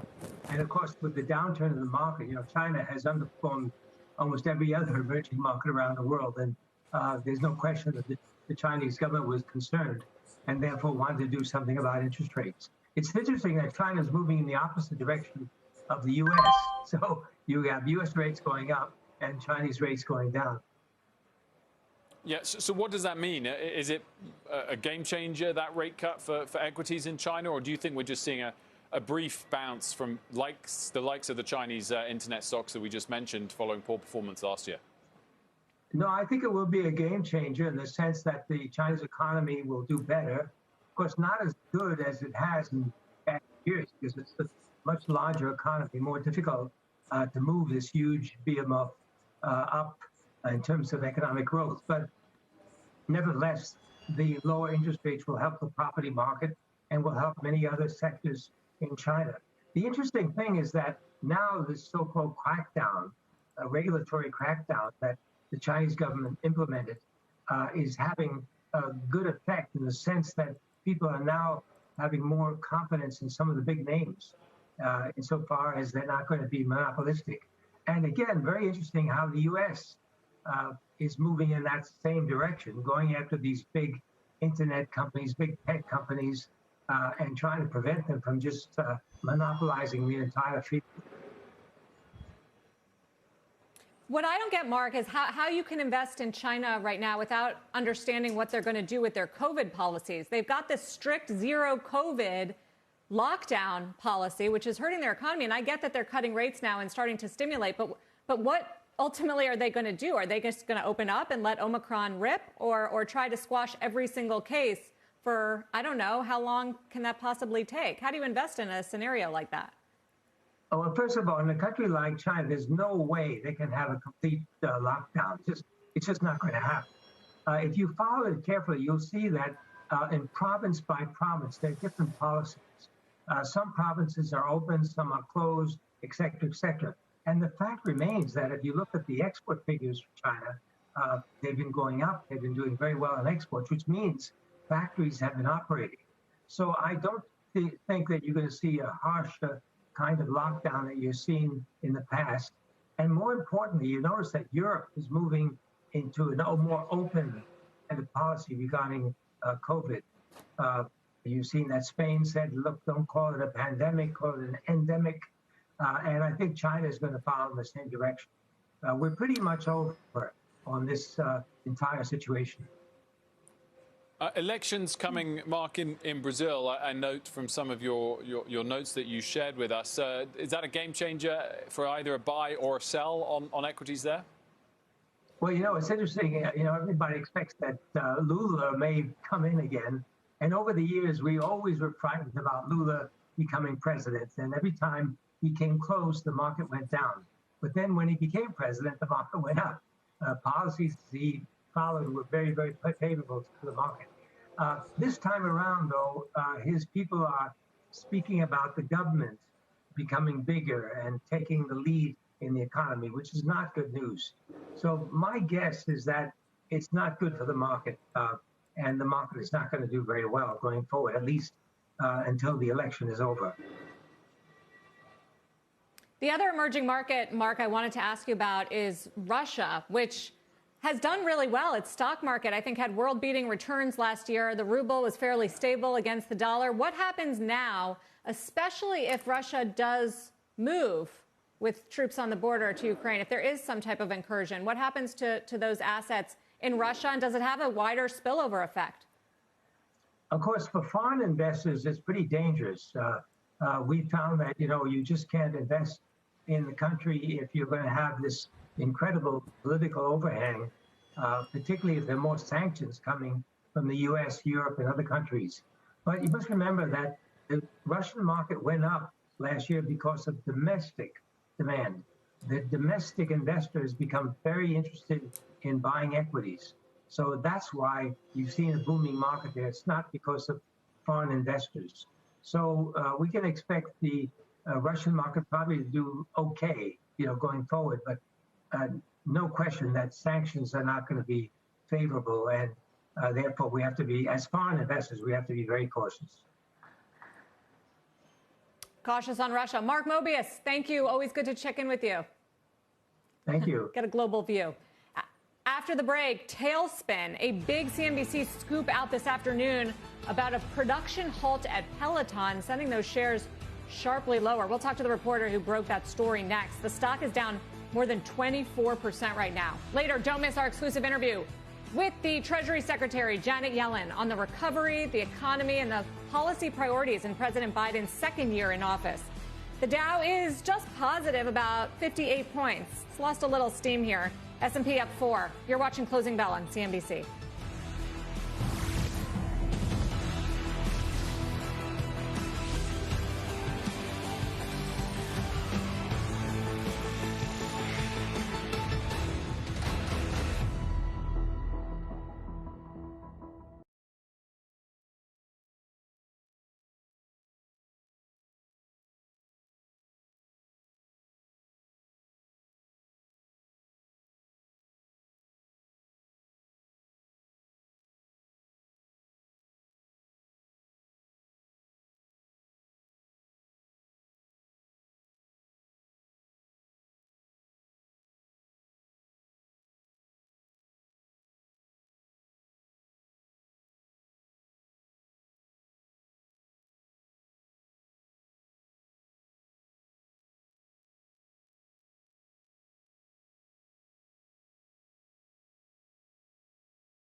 45 minutes left of trading. Take a look at shares of Peloton falling sharply, down about 25% after CNBC's Lauren Thomas reported the company will temporarily halt production of its connected fitness products due to waning demand. Lauren joins us now to discuss. And first of all, Lauren, kudos to you on a number of scoops on what's going on behind the scenes inside of this company. Tell us about this latest one that is tanking the stock. They're not making bikes?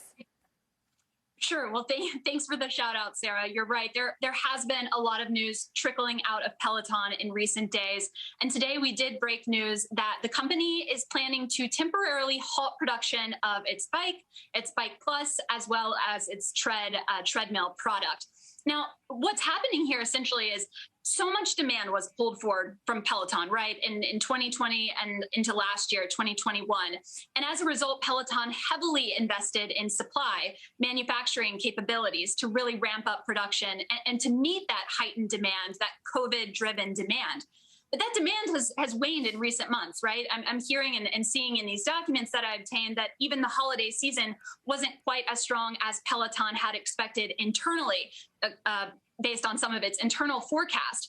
And so as a result, the company is left with, ample supply right now, not that same level of demand. And to keep costs down, it will temporarily pause that production in the months ahead. And so, Lauren, I guess over-investing in production capacity or having too much inventory on your books is one thing, but are we talking now about the company being ex-growth altogether, about cancellation from existing subscribers, or not going that far? Right. I don't think we're yet at that point. What I'm seeing discussed internally and in these documents, it's more about future customers. I know Simeon Siegel from BMO was just on earlier and was speaking to the churn of current customers. And Peloton arguably has done a really good job of keeping current and existing customers on board and continuing to use that product. I think that's less of a concern at the moment. Certainly, I do know that there are, ongoing discussions about how can we get existing Peloton customers to pay more, to buy more into this ecosystem that we've created. So whether that's apparel or accessories or future products, one that we mentioned in this story, a strength product that is expected to launch later this year, the Peloton Guide. That's just another example of something that the company is trying to innovate with and put out there in hopes that maybe someone that already owns the bike will buy the guide as well. But I actually, we reported in the story today that the guide, so far, some early reaction from consumers on Peloton's website, the company said in these documents that it's been a bit disappointing. They haven't really seen the same momentum and email signups that they were anticipating ahead of the launch of that Peloton Strength product. Lauren, thanks so much for joining us and great reporting today. The stock at session lows during that segment, down comfortably more than 20%. For more on it, do check out Lauren's full write-up, cnbc.com. We've got 41 minutes left of the session, and we're pretty much at session lows for the broader averages. The S&P's now in the red, only fractionally, but nonetheless well off the session highs. The Dow still holding on to 40, 50 points of gains, but it was up 462 at the high of the session. After the break, how the smart money's navigating the tech turbulence. We'll hear how one hedge fund manager's thinking about this year's rocky start for the sector. And later, Kathy Wood saying this week that the real bubble could be in value stocks rather than growth. But NYU's Dean of Valuation strongly disagrees. He'll join us to explain why. As we hit the break, check out some of today's top search tickers on cnbc.com. I was wondering whether Peloton would have snuck up during the course of the afternoon. It has not. Not enough to make it into the top 5 anyway. 10-year tops the list.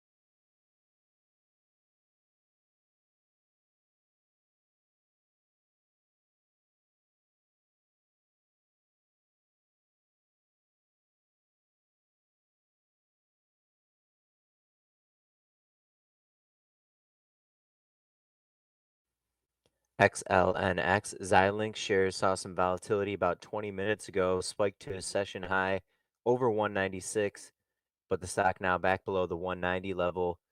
Hearing some deal reporter speculation that the company's deal with AMD is on course for approval from Chinese regulators. Xilinx shares currently about flat for the session, 189.26 the last trade, in ticker X-Ray Lima November X-Ray XLNX.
Stocks marking new lows here. S&P 500 futures at the 45.20 level, actually just over the 45.20 level, 45.21 and a quarter the last trade, just recently turning negative for the session.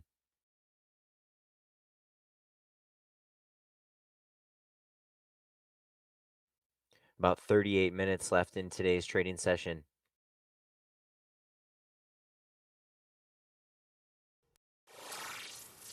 Welcome back. The Nasdaq giving back its big gains from earlier in the day, adding more pain to a rough month for the index. Leslie Picker has a look at how the smart money's thinking about tech in light of this volatility. Hi, Leslie. Hey, Wolf. Yeah, it's not easy managing a tech fund these days.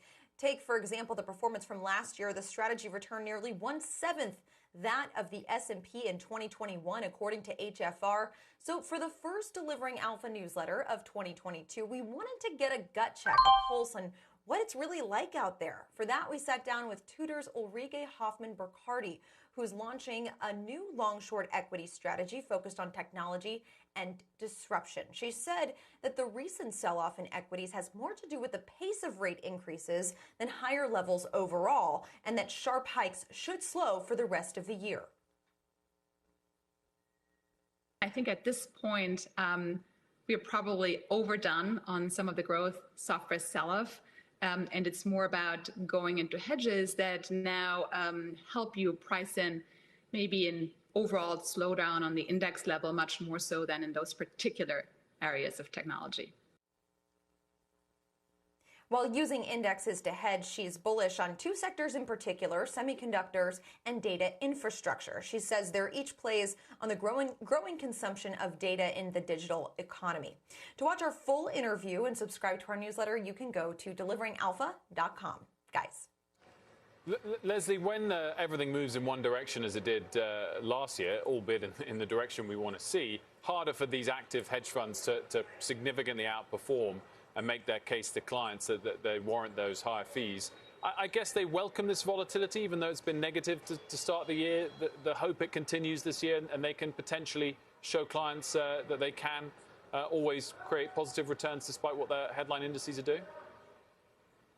Yeah, that's the bull case for hedge funds, and that's what they market to their investors, this idea that when there is choppiness, when there is volatility, they, of course, can go short and do go short in order to hedge some of that, protect their downside, and therefore this is the appropriate time to be investing with hedge funds. That's what they tell their investors. We saw that, of course, in March of 2020 when the major stock indexes took a big hit related to COVID, the hedge funds did outperform during that time period. They were negative, but not as negative as the overall indexes were. Of course, they rebounded since then, and last year we saw underperformance from hedge funds once again because it was a bull market. Now, with this regime change, the potential for less liquidity in the system, rate hikes and so forth, hedge fund managers are saying there's good stock picking selection out there. There's good dispersion. These are the environments where we really thrive. We'll see if that plays out, though. Leslie Picker. Leslie, thank you. Well, there goes the recovery. The Dow just joining the S&P and the NASDAQ in the red. The NASDAQ now down 1/3%. The Dow is down about 20 points. Coming up, Signet Jewelers just reported a big jump in holiday sales. We'll ask the CEO what's behind it and what she makes of the stock's pivot lower today. Plus, we are counting down to Netflix earnings after the bell. Following last week's price hike news, we'll break down the results with our panel of experts as soon as they cross. About 34 minutes to that. And as we head to break, a check for you on bonds. A calmer session for Treasuries today. 10-year yield hovering right around that 183% where it was yesterday. A little bit higher yields. Doesn't seem to be the culprit, though. Not a major move in either direction. We'll be right back.